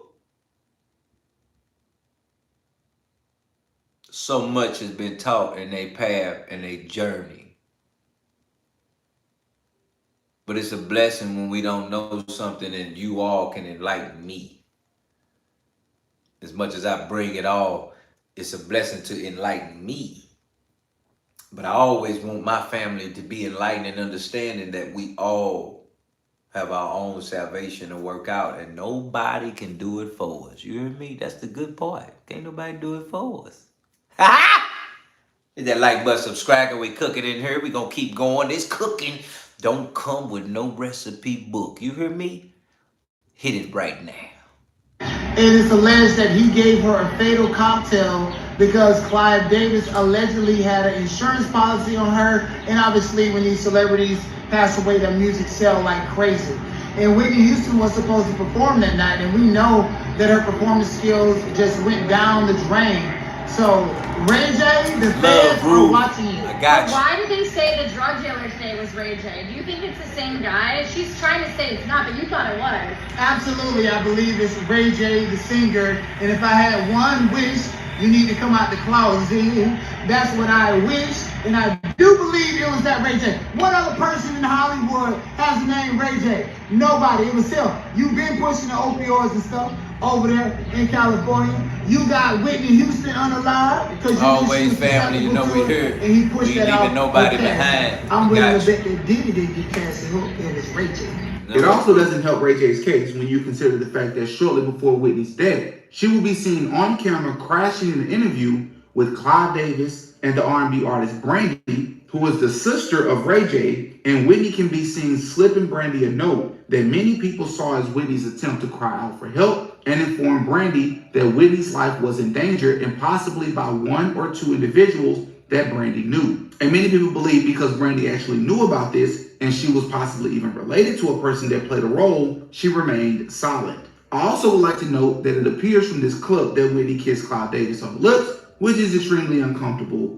to watch and weird. And it only gets stranger once you realize that the same day that Whitney Houston lost her life just so happened to be Brandy's birthday, which is even more interesting when you consider the fact, or at least the theories that a lot of people have thrown out there over the years, that they believe that Clive Davis was done with Whitney Houston since she didn't and wasn't able to sing the way that she used to, and wanted to replace her with Brandy. And it also doesn't help when you consider the fact that Ray J seen a surge in his career after Miss Whitney Houston passed away, right? Later in 2012, he would guest appear as a recurring character on The Ricky Smiley Show, and he also co-hosted the reunion special in 2012 of the Bad Girls Club Las Vegas reunion, and then in 2013, he hosted the Bad Girls All-Star Battle, and then in 2014, he was on Love and Hip Hop Hollywood. And then it's Grammy time, and her and Clive had a fight 2 days before. And from what I was told, Bobby Christina was present for some of that fight. And then the next thing you know, she's dead. Ray J was the last person to see her alive. He let the drug dealer in, but she was sober, right? But he let the drug dealer in that gave her the shot. Leola has said, Leola Brown, Bobby Brown's sister, has said on several occasions that she was beaten. They saw her body. She didn't just die in a tub, like she was beat up. And Brandy was the one that found her. But you know, they pledge allegiance to Clive too. Jeez. Well, you know, Ray J was kind of down on his luck because the whole It happened, and then, you know, Whitney was dead, and he was using her, as he's said himself, for clout, and then all of a sudden he got Love and Hip Hop LA after Whitney died.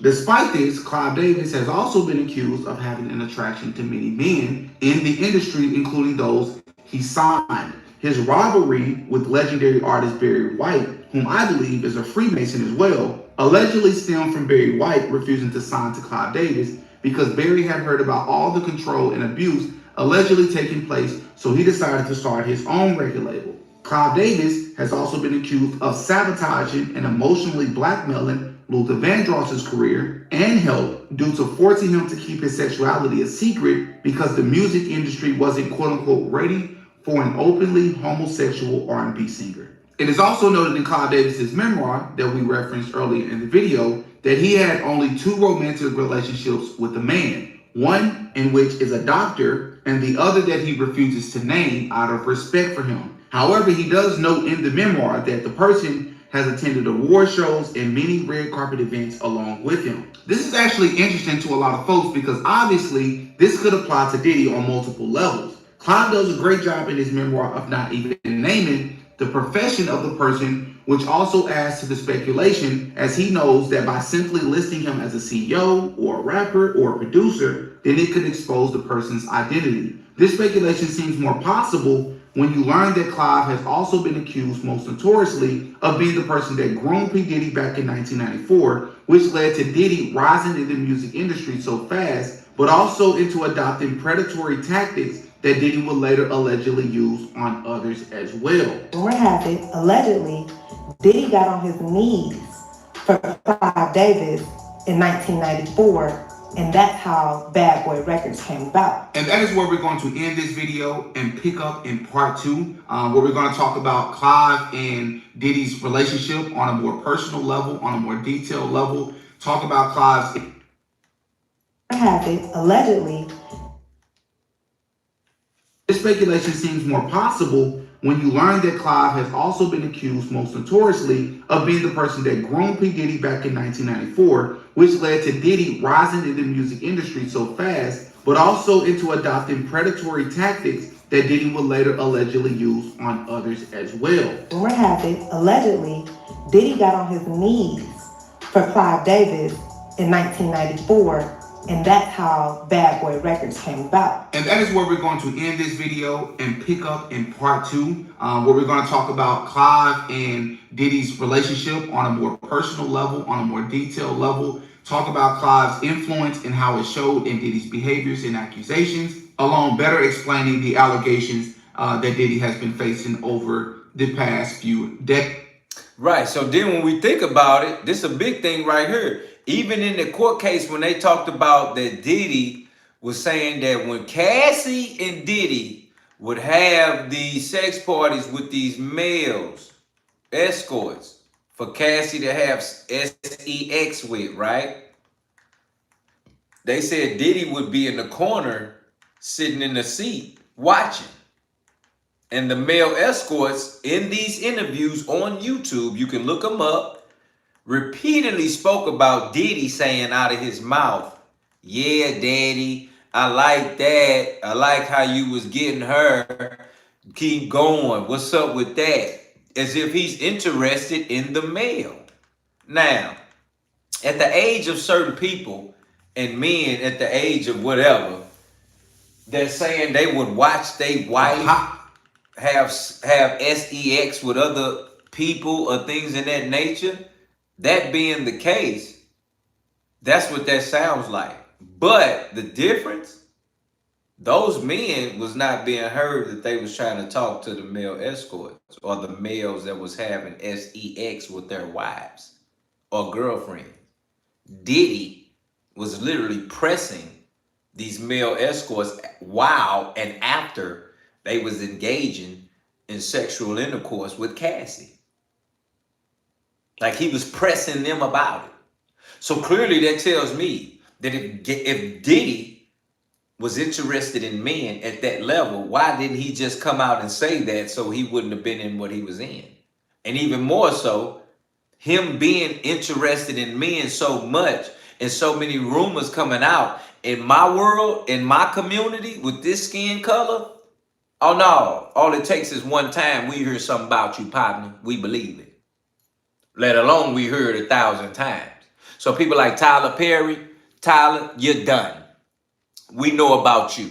You don't, they not telling us, the urban community, that's what they want to give us that name, the urban community. They're not telling us urban community people that you off the chain, and men keep coming out about you putting your hands on those men, and that we don't believe that Medea is really like that. You're done. We know about you, Tyler Perry. Please don't act like you not like that, all right? Come out and just say you are, sir. Thank you.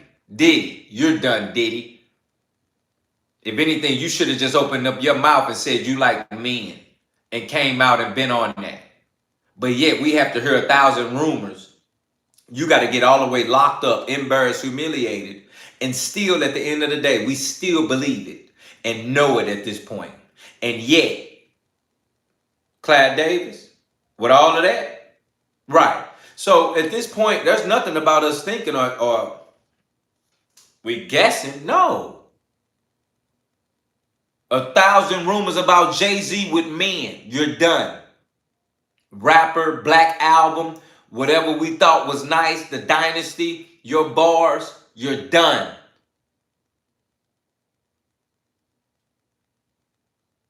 You all should have come out and said you like men and stood on that. But yeah, we got to hear 1,000 rumors, 1,000,000 rumors of the same rumor. But yet, you know, if you was in the hood, you would be done.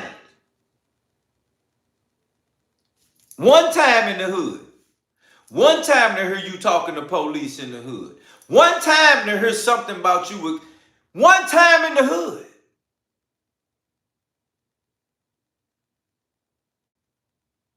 But yet, we giving all these other people 1,000 times. So, right. Tyler Perry, you like men. We get it. Fine. Diddy, you like men. We get it. Fine. Clive Davis, you talking about you had relationship with 2 men, and the only 2 men that's been around you is Diddy and some other man publicly? It almost makes me feel like y'all disrespecting us because y'all keep playing about just coming out and saying as if we care. See, we don't care. See, that's the thing. We don't care about Diddy. We don't care about Clive Davis. We don't care. We care about the community that they are polluting by making people that's weak-minded think that they are something that they are not. That's what we care about. We don't care about their personal business. We don't care about none of that. We care about the deception that they're using on weak-minded people that's going to ultimately turn out and kill the community. That's what we care about. That's the bigger picture. We don't care. Yeah, just stand on business, fam, and let us know where you at so we can get you out the way. But you keep with the deception, with the lies, with the this, and at some point, we as people look stupid. Because how many times you need to be told something about Tyler Perry? How many times you need to be told something about Diddy? How many times you need to be told something about some people? Wait! Because at this point, you on this screen is starting to make me look bad.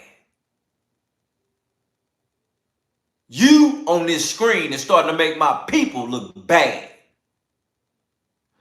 You on this screen is making yourself look terrible. Why? Because somebody got to keep telling you Tyler Perry getting accused about touching men.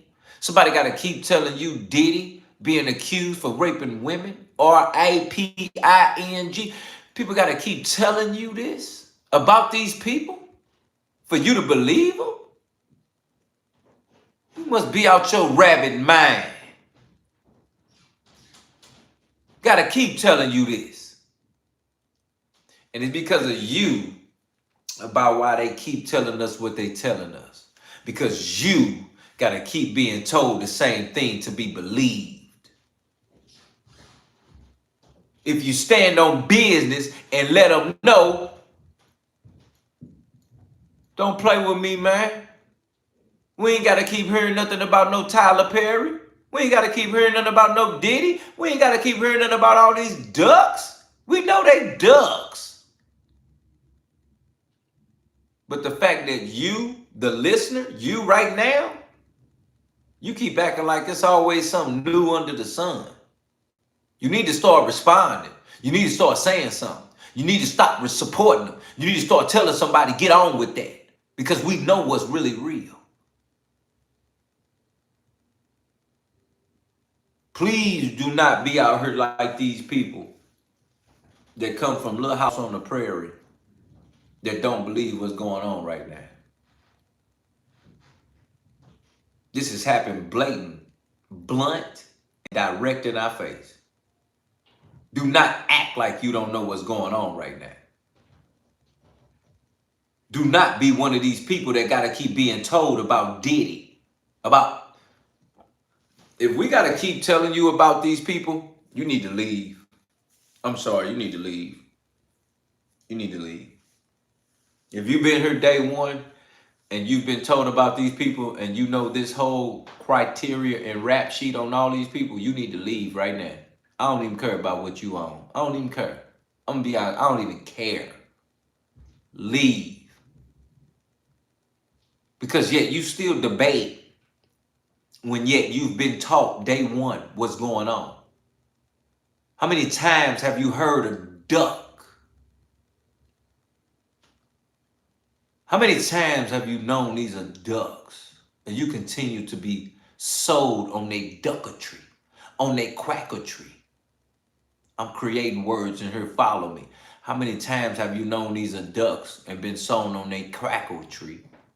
And how long they quack and act like they want to quack and keep quacking. You continue to hear about them, but yet you don't stand on nothing. You don't believe nothing. That's why these people keep telling y'all this. Because they know y'all ain't picked a side. Y'all keep sitting there listening and act like it's a new discovery and you just so wild.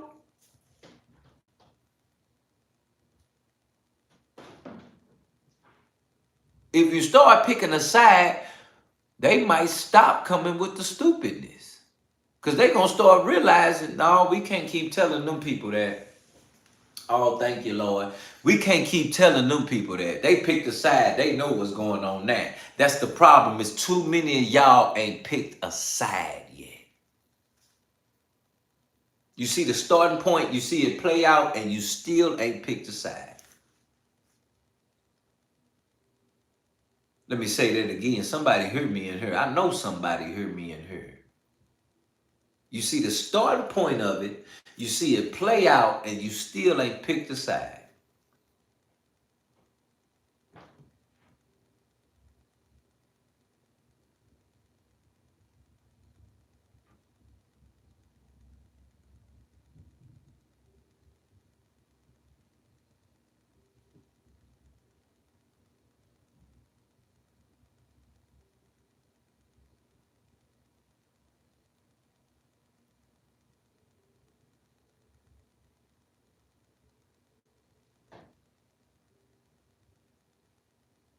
So it's a blessing that you're able to get this guidance from me and my family that you need to pick a side, fam. You need to let them people know we ain't with that.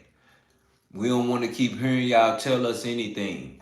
We don't believe that. You can't just come up and tell us whatever no more.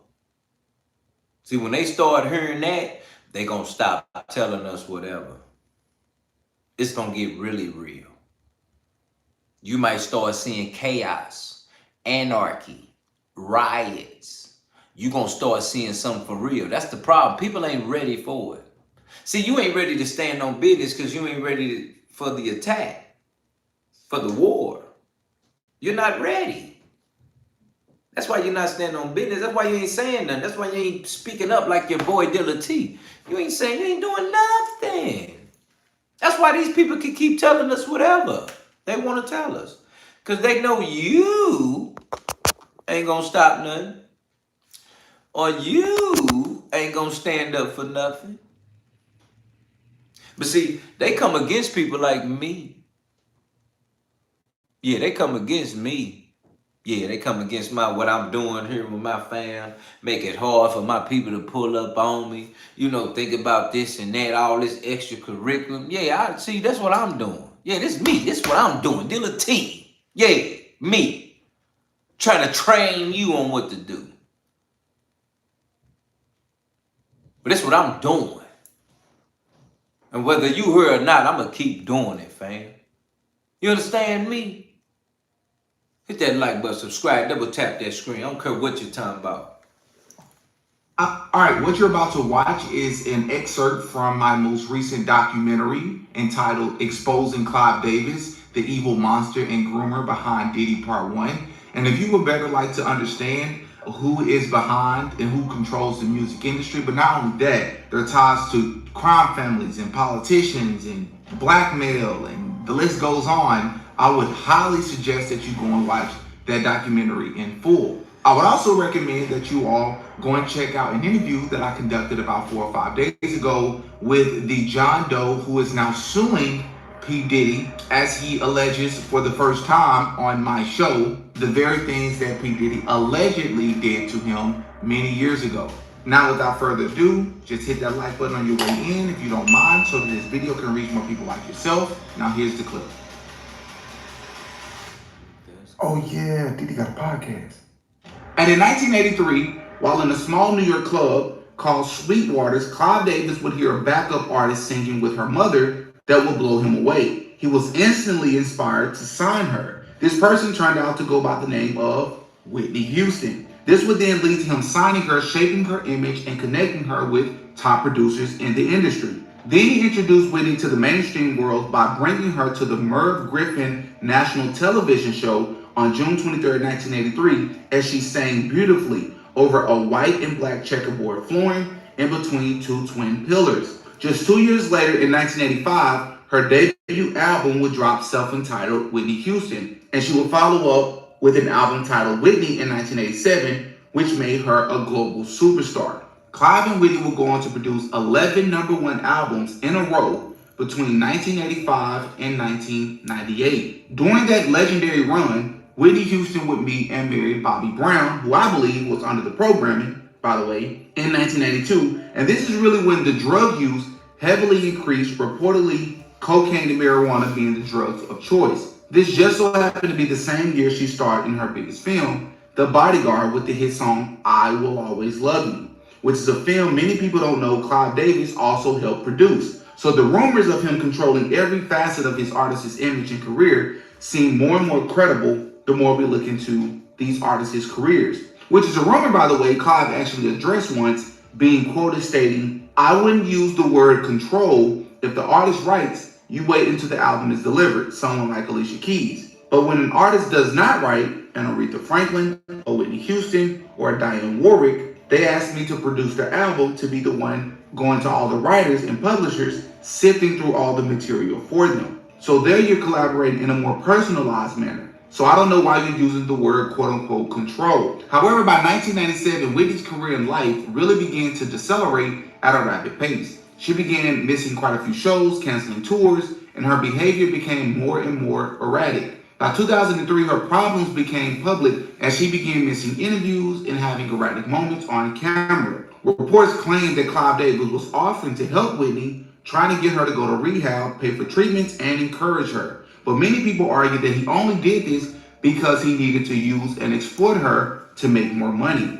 Things would only get worse by 2008 when Whitney Houston was signed to Clive Davis once again at J Records to produce her album I Look to You, which also went #1. But she was very heavily using drugs and even openly spoke about it in an Oprah interview. Your marijuana, you lace it, you roll it up, and you smoke it, and you weed. It's just another form. It's like almost like heroin and cocaine speedballing, but you level it off with the marijuana, okay? So your drug of choice was weed combined with cocaine. Because black cocaine. Black cocaine. Yes. And despite Clive Davis knowing this, he still sent her on an international tour where she would perform some of her worst and most embarrassing performances, one of which in front of the president of Kazakhstan.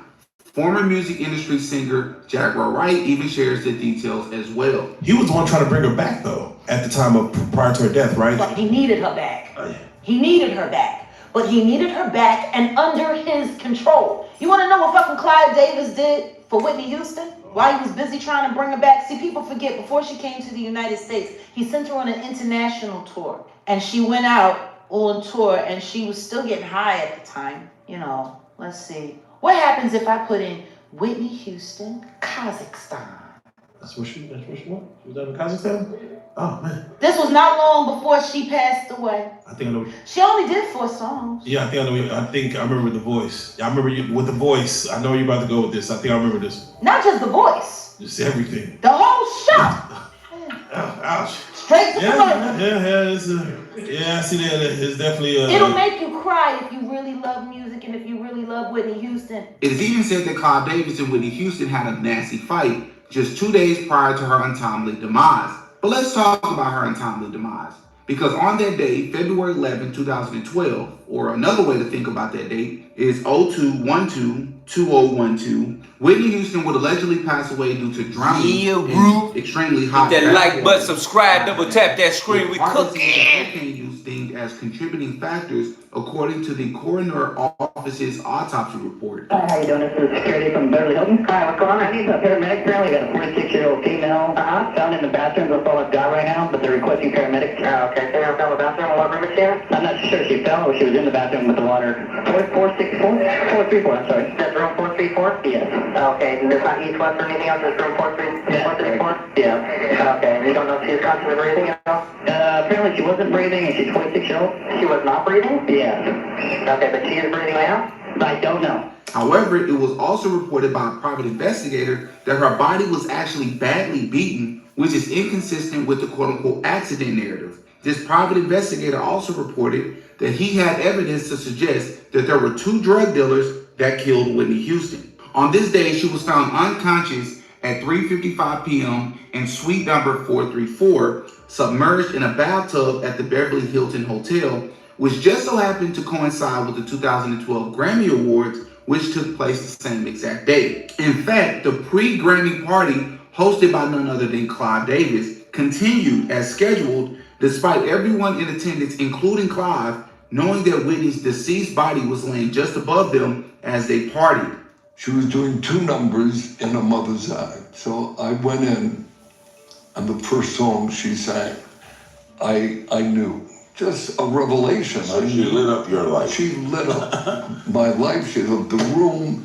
I was that I had to sign her. I was there that historic night, that party that you throw every year, and the tragic day that she died. That there were many.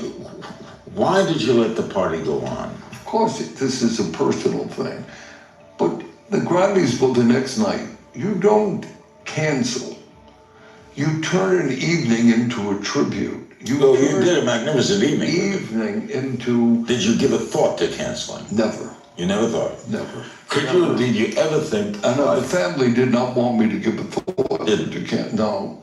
No. One could argue that this was a form of an energy harvesting ritual. Remember, the Grammys is usually some sort of public ritual taking place for the masses, as we have covered Sam Smith in the past, Madonna's performance, the 2017 Beyonce performance, and the list goes on. There have also been rumors over the years that Ray J, whom Whitney was allegedly romantically involved with at the time, despite their huge age difference, and even though I have good reason to believe that they actually weren't dating, but it was a different type of relationship that we're about to speak about in a moment. It's been alleged that he was actually present at the hotel when everything happened. Now, I do want to state for the record that he's come out multiple times and denied this and claimed that he was... Now think about that. Look at that. Why would that arrow be saying that Ray J there and he over here talking to Cam Newton like, man, I wasn't even there, man. I just pulled up here. And then on top of that, we was going to announce that we was together that night. But I came, she was this and wasn't there no more.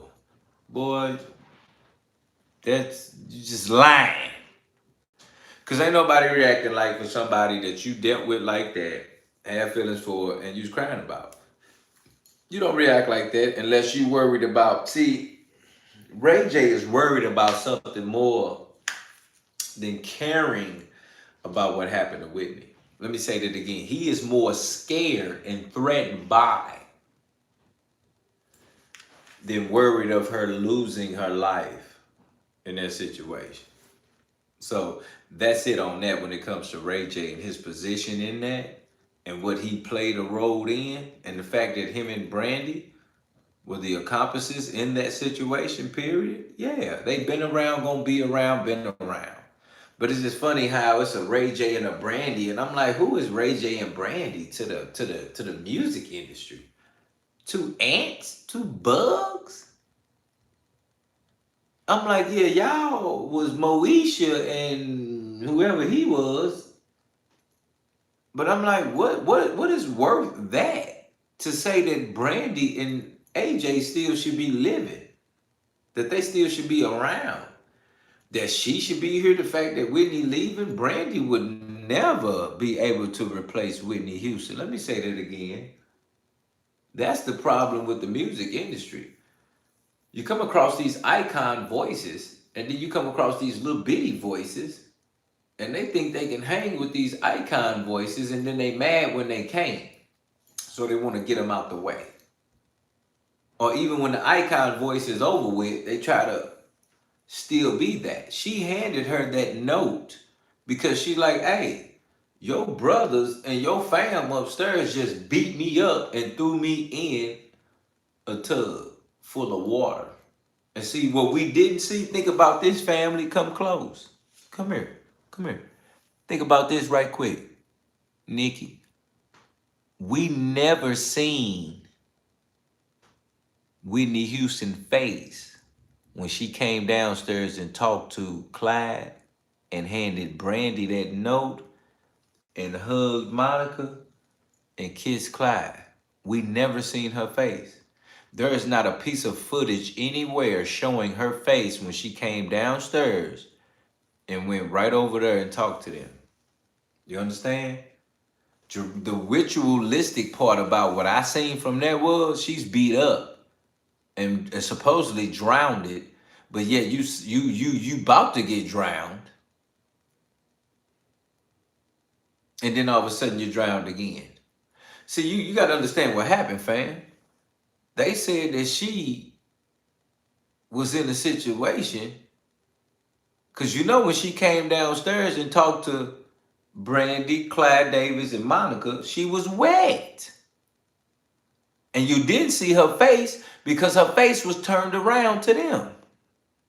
So every camera that was there, it was only showing the back of her when she came downstairs. But she was wet, fam. That's what did you know that? You didn't know that? When she came downstairs and said what she said and gave Brandy the letter, she was wet. Full of water.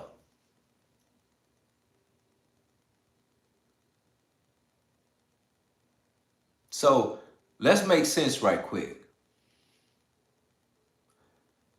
How are you wet coming downstairs and you hand Brandy a letter, talk to Clive and Monica, give her a letter, hug her, and kiss Clive as if you know what's going on? Point I'm making is, how are you wet? That soaked up to think? Because now I'm thinking, okay, so you wet because somebody tried to do something to you. And in this picture right here, this is Ray J. Now, a part of me thinks in my mind as I put this together, Ruth, that either Ray J or somebody tried to drown you first and it didn't work. Either because of the people, your fight, or the fact that there was little Ray J doing it by himself. You come downstairs, you telling me somebody tried to unalive you and drown you, and they let you go downstairs to talk and hand Brandy a letter, a note? The only way that would happen is if Ray J did that to me. Because why would they try to hurt you and then let you go downstairs wet?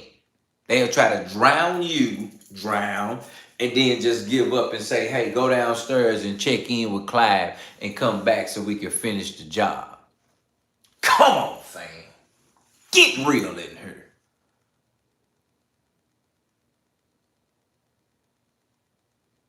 Somebody tried to do her down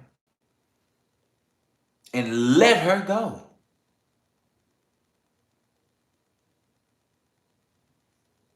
Ain't no way no woman finna be getting drowned and go downstairs wet.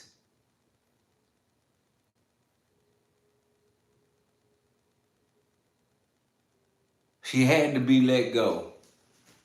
And at some point, she had to go back upstairs. Or she was trying to leave from giving them that letter, from giving Brandy that letter. She was either trying to leave and somebody snatched her up. They beat her up and put her in the tub for good. That's what I believe. Because again, if your clothes are that wet, that means you were fighting to not get drowned the first time. Because you were fully in water with your clothes fully on. Makes sense right now, family. Tell me you agree. Somebody tried to attempted murder her and somehow she got away and came downstairs with that note. Either somebody let her go, or I'm trying to figure out how she got away that like that, to be able to be that wet straight out the tub. That must mean somebody put you in the tub and thought you was dead and you held your breath for as long as you could before you had to get up and get out. Let's make it make sense, fam. We gotta make it make sense up in here.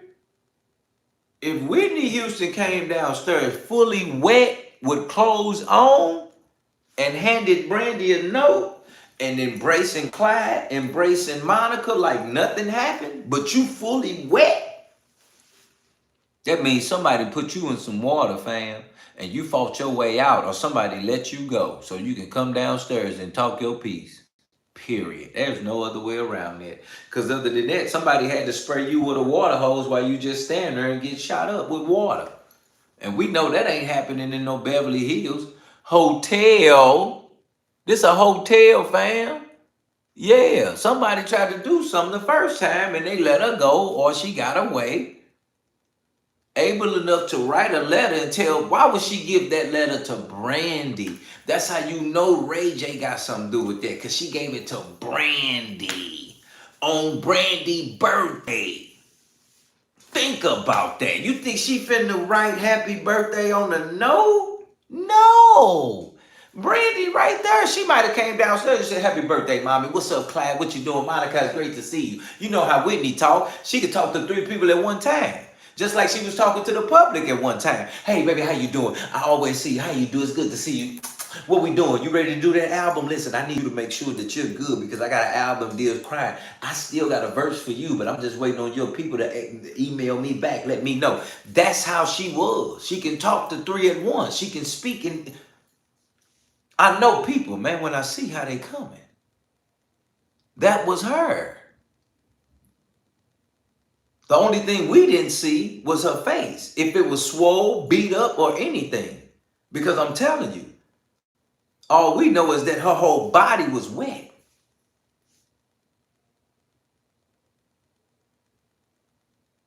You understand me? All to my family and my people. It's all love. Likes going up. My family making sure it's real. Always appreciate y'all because we up in here. Hit that like button, subscribe because we cooking. We ain't never going nowhere Monday through Friday, 9 p.m. Hear me.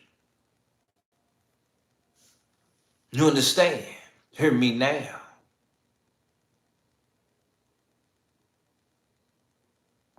They knew what was up. Ain't no way that girl come downstairs wet like that. Fully wet. Only way you coming out as a woman fully wet is if you're ready. That woman came downstairs fully wet. You understand me? Shout out KK in the building. Somebody tried to do something to her and they got away from her and she did what she did and came back. And that's the situation now. Let's get to it. Actually in a completely different state at a show. I barely speak on Whitney. She's Whitney Houston. Yes. Listen to him. Murder. Listen to him. If you look on all my comments, every time I go live, anything, you kill Whitney. Okay. That happens in spam. Now speak your truth on that. Here's the truth. I love Whitney. I was with Whitney every fucking day. She was one of the most important people to me. So y'all had a real relationship? 1000%, bro. The real emotions? Bro, that was my people, bro. We was gonna make it official the night she passed, bro. Okay, we look didn't at get a chance to, and I was on my way back. And look at his face like, man, I was on my way back. Niggas is saying that I was in the room when she died. Bro, that's the biggest cap I've ever heard. I've heard it since the beginning. I wasn't even there. I was nowhere around. Where were you? I was in San Diego doing a show. Okay. When I got back to the hotel, they did not let me up until everything was cleared and it was just the family. That's when I was able to go upstairs and see the family. This is you talking like late at night. When I pull up, I got my shoes. I'm ready to go to the event. I just talked to her on the phone. She's not there no more. It's over. Like, and Ray, who was her bodyguard, he found her and he called me. CNN says Ray J found her. And then 10 minutes later, like, oh no, Ray, her bodyguard. That shit's 10 minutes later, bro. You get what I'm saying? Mm-hmm. But so, there's a innocence with jumping to conclusion, and you can kind of see why. Obviously, there's similarities in names, but that was not you. I was nowhere to be found. Right. And I hate talking about it because I got so much love for her. I've never seen her in that state. Yeah. Like they never. So to make me that person when I wasn't even there, and then to put murderer on top of that. Did you guys do drugs? Yeah. I've never done one drug with Whitney. And then when niggas ask me, did Whitney do drugs? I mean, you don't gotta. There's certain things you can ask me, and I'll tell you about me. But you don't gotta ask the other question, because you already fucking know, like, it's Whitney. Everybody knows certain answers. After that shit happened, I tried hard drugs for the first time after this shit happened, because I was just like, I didn't know what was going on, bro. I was totally like. Did you ever witness her doing drugs? Whitney? Yes. I don't want to talk about that, because then it's like, put it like this. I'm way younger, bro. Mm-hmm. She's in control, bro. She's Whitney. She's a boss. And so, to make me the big dog, I'm not the big dog, bro. I'm the little nigga, bro. I'm the little homie. But of course, as always, after Whitney passed away, just like every other musician and artist, her music and popularity resurged and her numbers skyrocketed, which means once again, Clive Davis came out on the winning side of things, but that's not all. Many people have accused Clive Davis of actually being responsible for calling the drug dealers that showed up to Whitney's hotel that night to collect a 7-figure debt worth over $1.5 million that she owed due to her drug addiction. And many people also don't know that during the Diddy trial earlier this year, one of the drug dealers was. So hit that like button, subscribe, double tap that screen right now, become a member. Listen to me. They in Beverly Hills, they in California. So you in California, you deal with Ray J. Ray J from California. You got millions of dollars worth of drugs, they saying, in debt.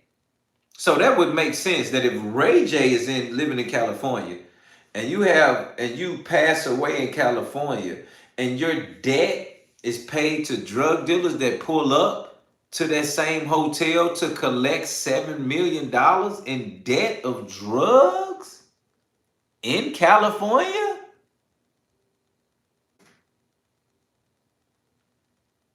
What? How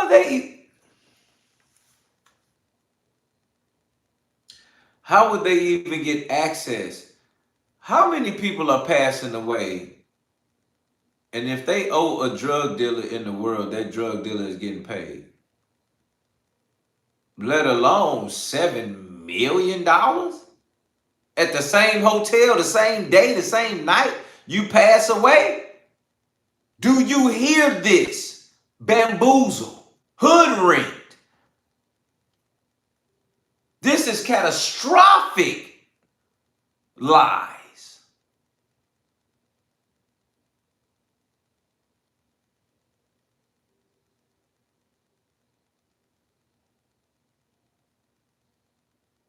But let's flip it to the multiply the right way, because we read in between the lines. Since they want to give us those stupid headlines, we're going to read in between those lines they gave us. That's how we work over here. We read in between the dumb headlines they gave us. You want to tell me that some men pulled up while she was passed away at a hotel that they stayed in and had a party on top of the roof over her? No, my bad. You in California. That ain't nothing but a called hit. And that money was collected after that. And who other than Ray J to know who to call? Or who other than Ray J to know who to do it? Who other than Ray J to know how it needs to go down in the manner as which? Why? Because he's been in the game 1,000 years. He know the way to do it. And where did they do it? In his backyard, California. What are we talking about right now? Period. And the fact that he was that close to her, you would have thought in your mind that you would never suspect he would hurt her. But the funny part is, Ray J don't care about nobody but himself. And he almost don't care about himself.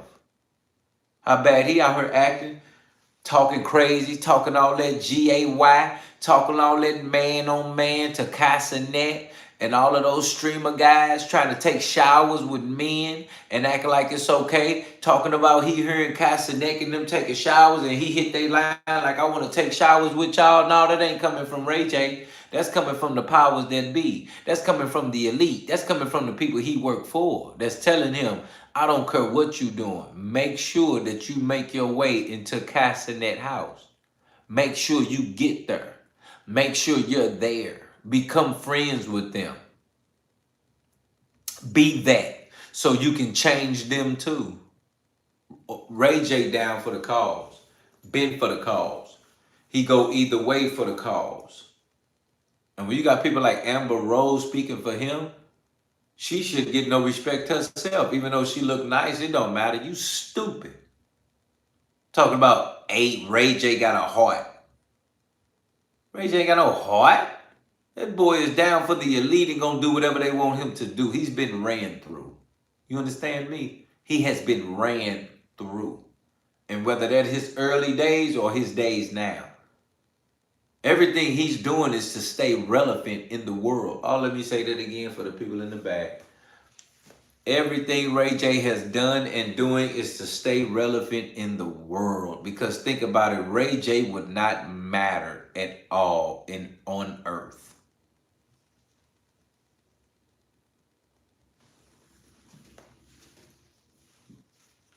Anything and everything would not matter because that's it. He made some songs and that's it. Everything else is controversial and stupid. And now that we're living in a time that the good is looked at as bad and bad is looked at as good, they know what they're doing. And when he walked in Casanet house, in the bathroom like he's finna take a shower, and they in there on that further lets you know. They in that room and see what's going on, he gonna say, whoa, what the hell going on in here? I'm finna smack everybody to my right. Shower together, you talking about racket on, shirt off, jacket open, glasses on, looking at them, and they in there in Casanet yelling, nah. What he doing? Stupid Casanet, you in the shower with another boy named Speed. I show Speed. And y'all sitting there watching these two stupid little boys as if that ain't like, as if they making sense.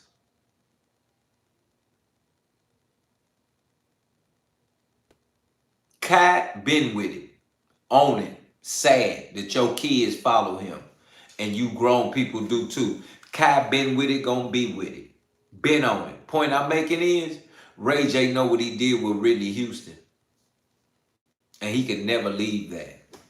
He can never shake it. It will go nowhere. Who is Kai Roof? Go to my video, Roof. I put in there about Kai. He is the streamer whose life has changed tremendously from his streaming platform. So when you go down, you will see Kai Sinet. When you go, as a matter of fact, you ain't got to work tomorrow, so you can see what I'm talking about.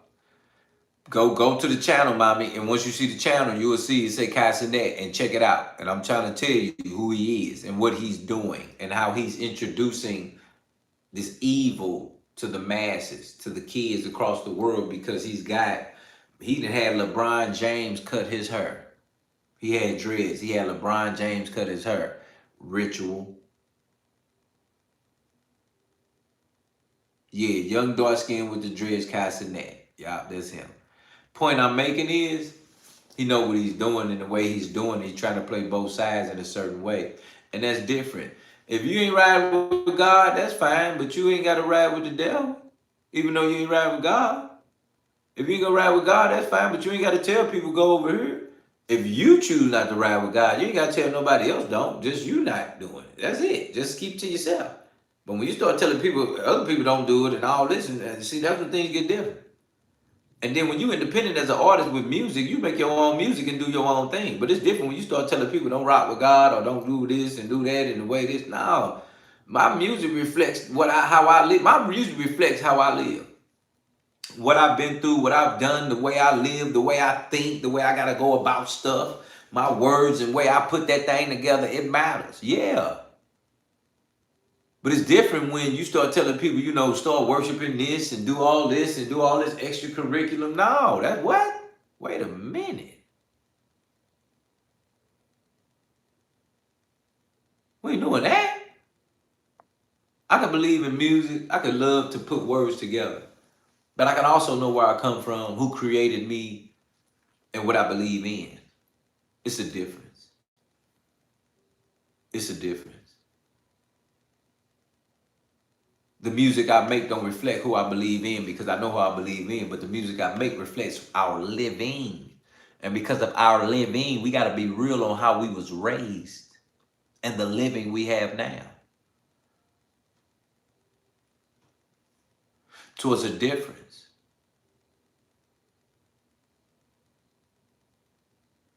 But it's a difference when you look at Kai and say, hey, I thought Kai was a believer, or he's always praised God. Let me tell you something. He can praise God.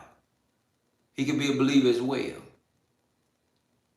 But you need to pay attention to what else he's bringing into it. Because even if he believes God and is a believer, that's fine. He don't even have to press that he is.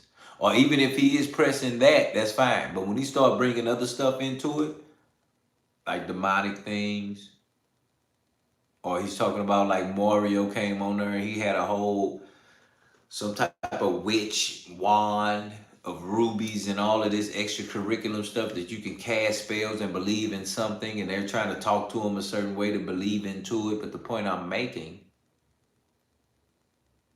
is that even if he believe in God and that's where he stand on, he don't have to introduce other things to the public.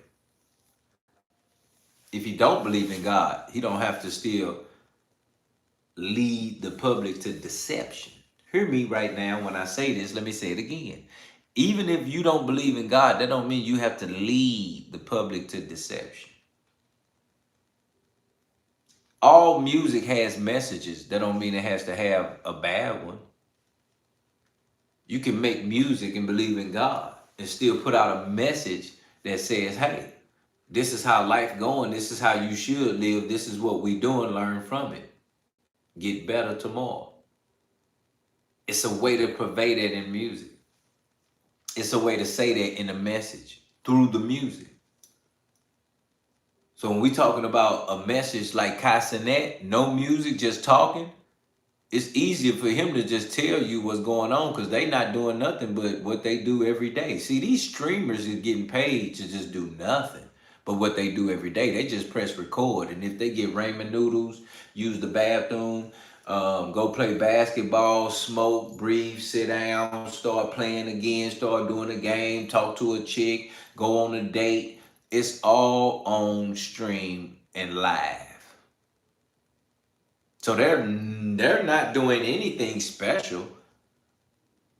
It's just live and it's happening what they do every day. So if they go to witches, warlocks, and demons and goblins today for 24 hours, it's going to be on stream. And 1 million plus is going to see it. So that's the point. They know what's up. He know what's up. They know he don't get no Grammy Award winning red carpet without being with them people. He don't get to be next to Kevin Hart and interact with him every day and crack jokes with him as if they've been knowing each other for years. Think about it. That's how you know this shit looks stupid. These people talking to Kai like they've been knowing Kai for 40 years. They just met Kai because Kai signed up with them people. So now they got to pull up and act like they know that man. They don't even know that man. Look how serious or how sick this life is. These grown people have never even met Kai. Don't know Kai. But pulling up on Kai. Like, Kai, I rock with you. You nephew. You cousin. I got you. They promoting Mariah Carey promoting her album on there. Marlon Wayans promoting his new movie, him on there. LeBron James cutting the man hair, bringing him into a new life and ritual. I mean, come on, what are we talking about here? Man don't know none of these people. Them people don't even know that man. And they just up in that house. Kyrie Irving in there on Christmas. They eating amazing in some big stupid mansion. And Kai just up in there like, But he got this full production team. Oh, come on, man. Know when you know it's a duck. Know when you know it's a duck. And call it out on what it is for you knowing what's going on. Hit that like button, subscribe. Allegedly named, and his name was Ray J. This prompted a couple of people attending the trial to speculate that the only logical conclusion would be that one of the drug dealers that is, was Ray J, the R&B singer, which caused the heated back and forth online between Ray J and the accusers. Ray J was brought up in court today. They told drug dealer Ray J, she said, I don't know if that's his name. It sounds like that singer, but I don't think it's him. Yeah, when I heard that, as a matter of fact, I think everybody gasped when we gasped. Because we still want justice for Whitney Houston. Ray J was Whitney Houston's gay best friend, selling her illegal substances. And it's alleged that he gave her a fatal cocktail because Clive Davis allegedly had an insurance policy on her. And obviously when these celebrities pass away, their music sell like crazy. And Whitney Houston was supposed to perform that night. And we know that her performance skills just went down the drain. So Ray J, the feds are watching you. But why did they say the drug dealer today was Ray J? Do you think it's the same guy? She's trying to say it's not, but you thought it was. Absolutely, I believe it's Ray J, the singer. And if I had one wish, you need to come out the closet. That's what I wish. And I do believe it was that Ray J. What other person in Hollywood has the name Ray J? Nobody. It was him. You've been pushing the opioids and stuff over there in California. You got Whitney Houston unalive because you knew she was susceptible to it, and he pushed that off on Cassie. I'm willing to bet that Diddy didn't get Cassie hooked. It was Ray J. It also doesn't help Ray J's case when you consider the fact that shortly before Whitney's death, she will be seen on camera crashing in an interview with Clive Davis and the R&B artist Brandy, who is the sister of Ray J, and Whitney can be seen slipping Brandy a note that many people saw as Whitney's attempt to cry out for help and inform Brandy that Whitney's life was in danger, and possibly by one or two individuals that Brandy knew. And many people believe because Brandy actually knew about this and she was possibly even related to a person that played a role, she remained silent. I also would like to note that it appears from this clip that Whitney kissed Clive Davis on the lips, which is extremely uncomfortable to watch and weird. And it only gets stranger once you realize that the same day that Whitney Houston lost her life just so happened to be Brandy's birthday, which is even more interesting when you consider the fact, or at least the theories that a lot of people have thrown out there over the years, that they believe that Clive Davis was done with Whitney Houston since she didn't and wasn't able to sing the way that she used to, and wanted to replace her with Brandy. And it continues to get even more interesting because there's you could actually see even in that script right there, which is even more interesting when you consider where it's showing in Disney like the that. theories that a lot of people have thrown out there over the years, that they believe that Clive Davis was done with Whitney Houston since she didn't and wasn't. Because think about, look at that. That's Disney right there. Look at that. That's Disney. So they're showing Whitney and Brandy. And of course, Whitney's older, so she's going to be one going this way, and Brandy's going to be the new energy, right? This whole situation was like a Cinderella something, right? So it further lets you know that the agenda was, hey, we need to start pushing Brandy and move Whitney out. Because you got to know, at the end of the day, they are ordered to give us they are ordered to give us idols, okay? Idols. Like idols, like an idol. Yeah, someone to worship, an idol, to be like, something to reach for, like the stars. That's what this is. Think about it. You come in this world and you're just a human. You know nothing. You're only taught what you're taught. And you only can look up to what you can look up to. They have to create something. We have to create something to go after. We have to create something to say, there's more than what's here. There has to be something outside of this regular life that says hope.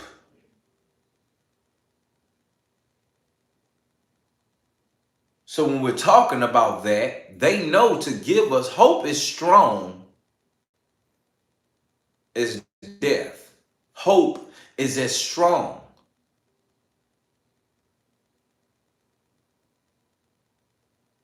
Because without, you need to understand, hope is so strong that even if you don't know what's going on tomorrow, you can hold on to something. Oh, Lord, I think.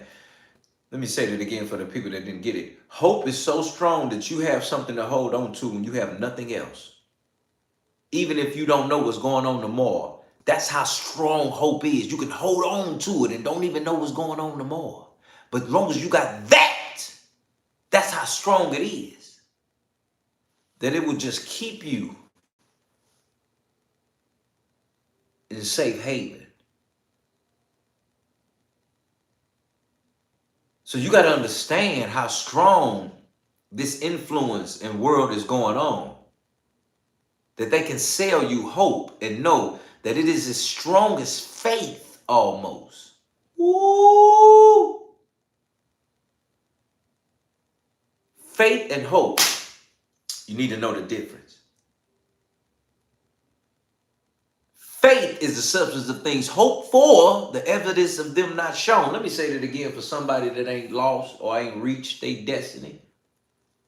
Faith is the substance of things hoped for, evidence of them not shown. Hope.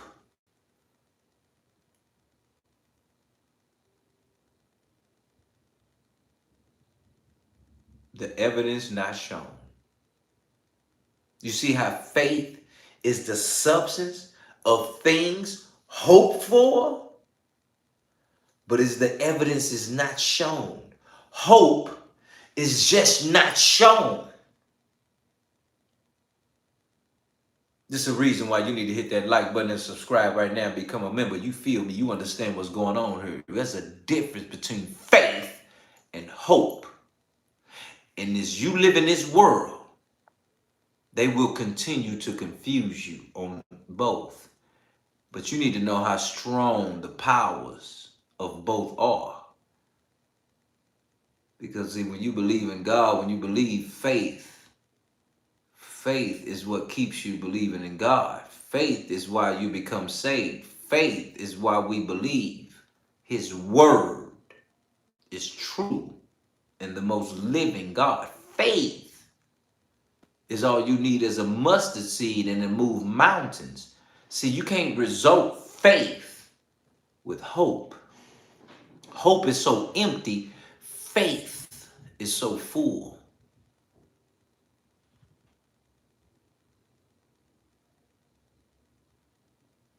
You better hit that like button and subscribe and double tap that screen. It's the reason why you're here tonight. It's the reason why you still listening now. You needed to hear the difference between faith and hope.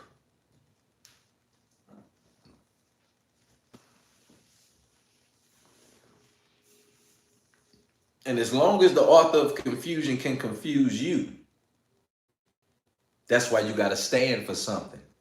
You got to stand for something, because you're leaving yourself to be able to be confused by the author of confusion, because you don't stand for nothing. So that means you're going to fall for whatever he give you, fam. Anybody can come along and just toot your horn and turn your way and move your direction left, right, up and down, diagonal, because you don't stand for nothing.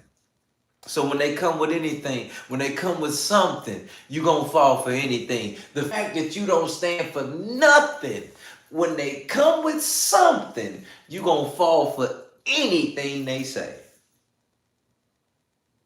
You see how they go together?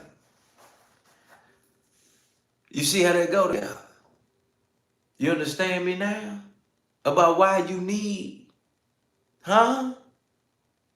Did you get what I said? The fact you stand for nothing, you will fall for is something that they say. And you'll fall for anything. So it's a reason that we have to always go back to the starting point and knowing when it started, for us to know how to stop it. And we got to know the difference between faith and hope. So we'll know what we're holding on to get us through the more. As always, fam, you don't get it no other way but right here, right now, Monday through Friday, baby. 9 p.m.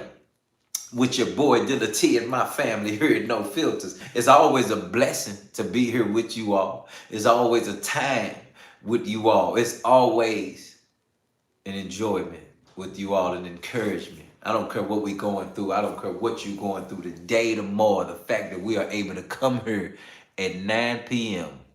Monday through Friday, it lets it all go. You hear me?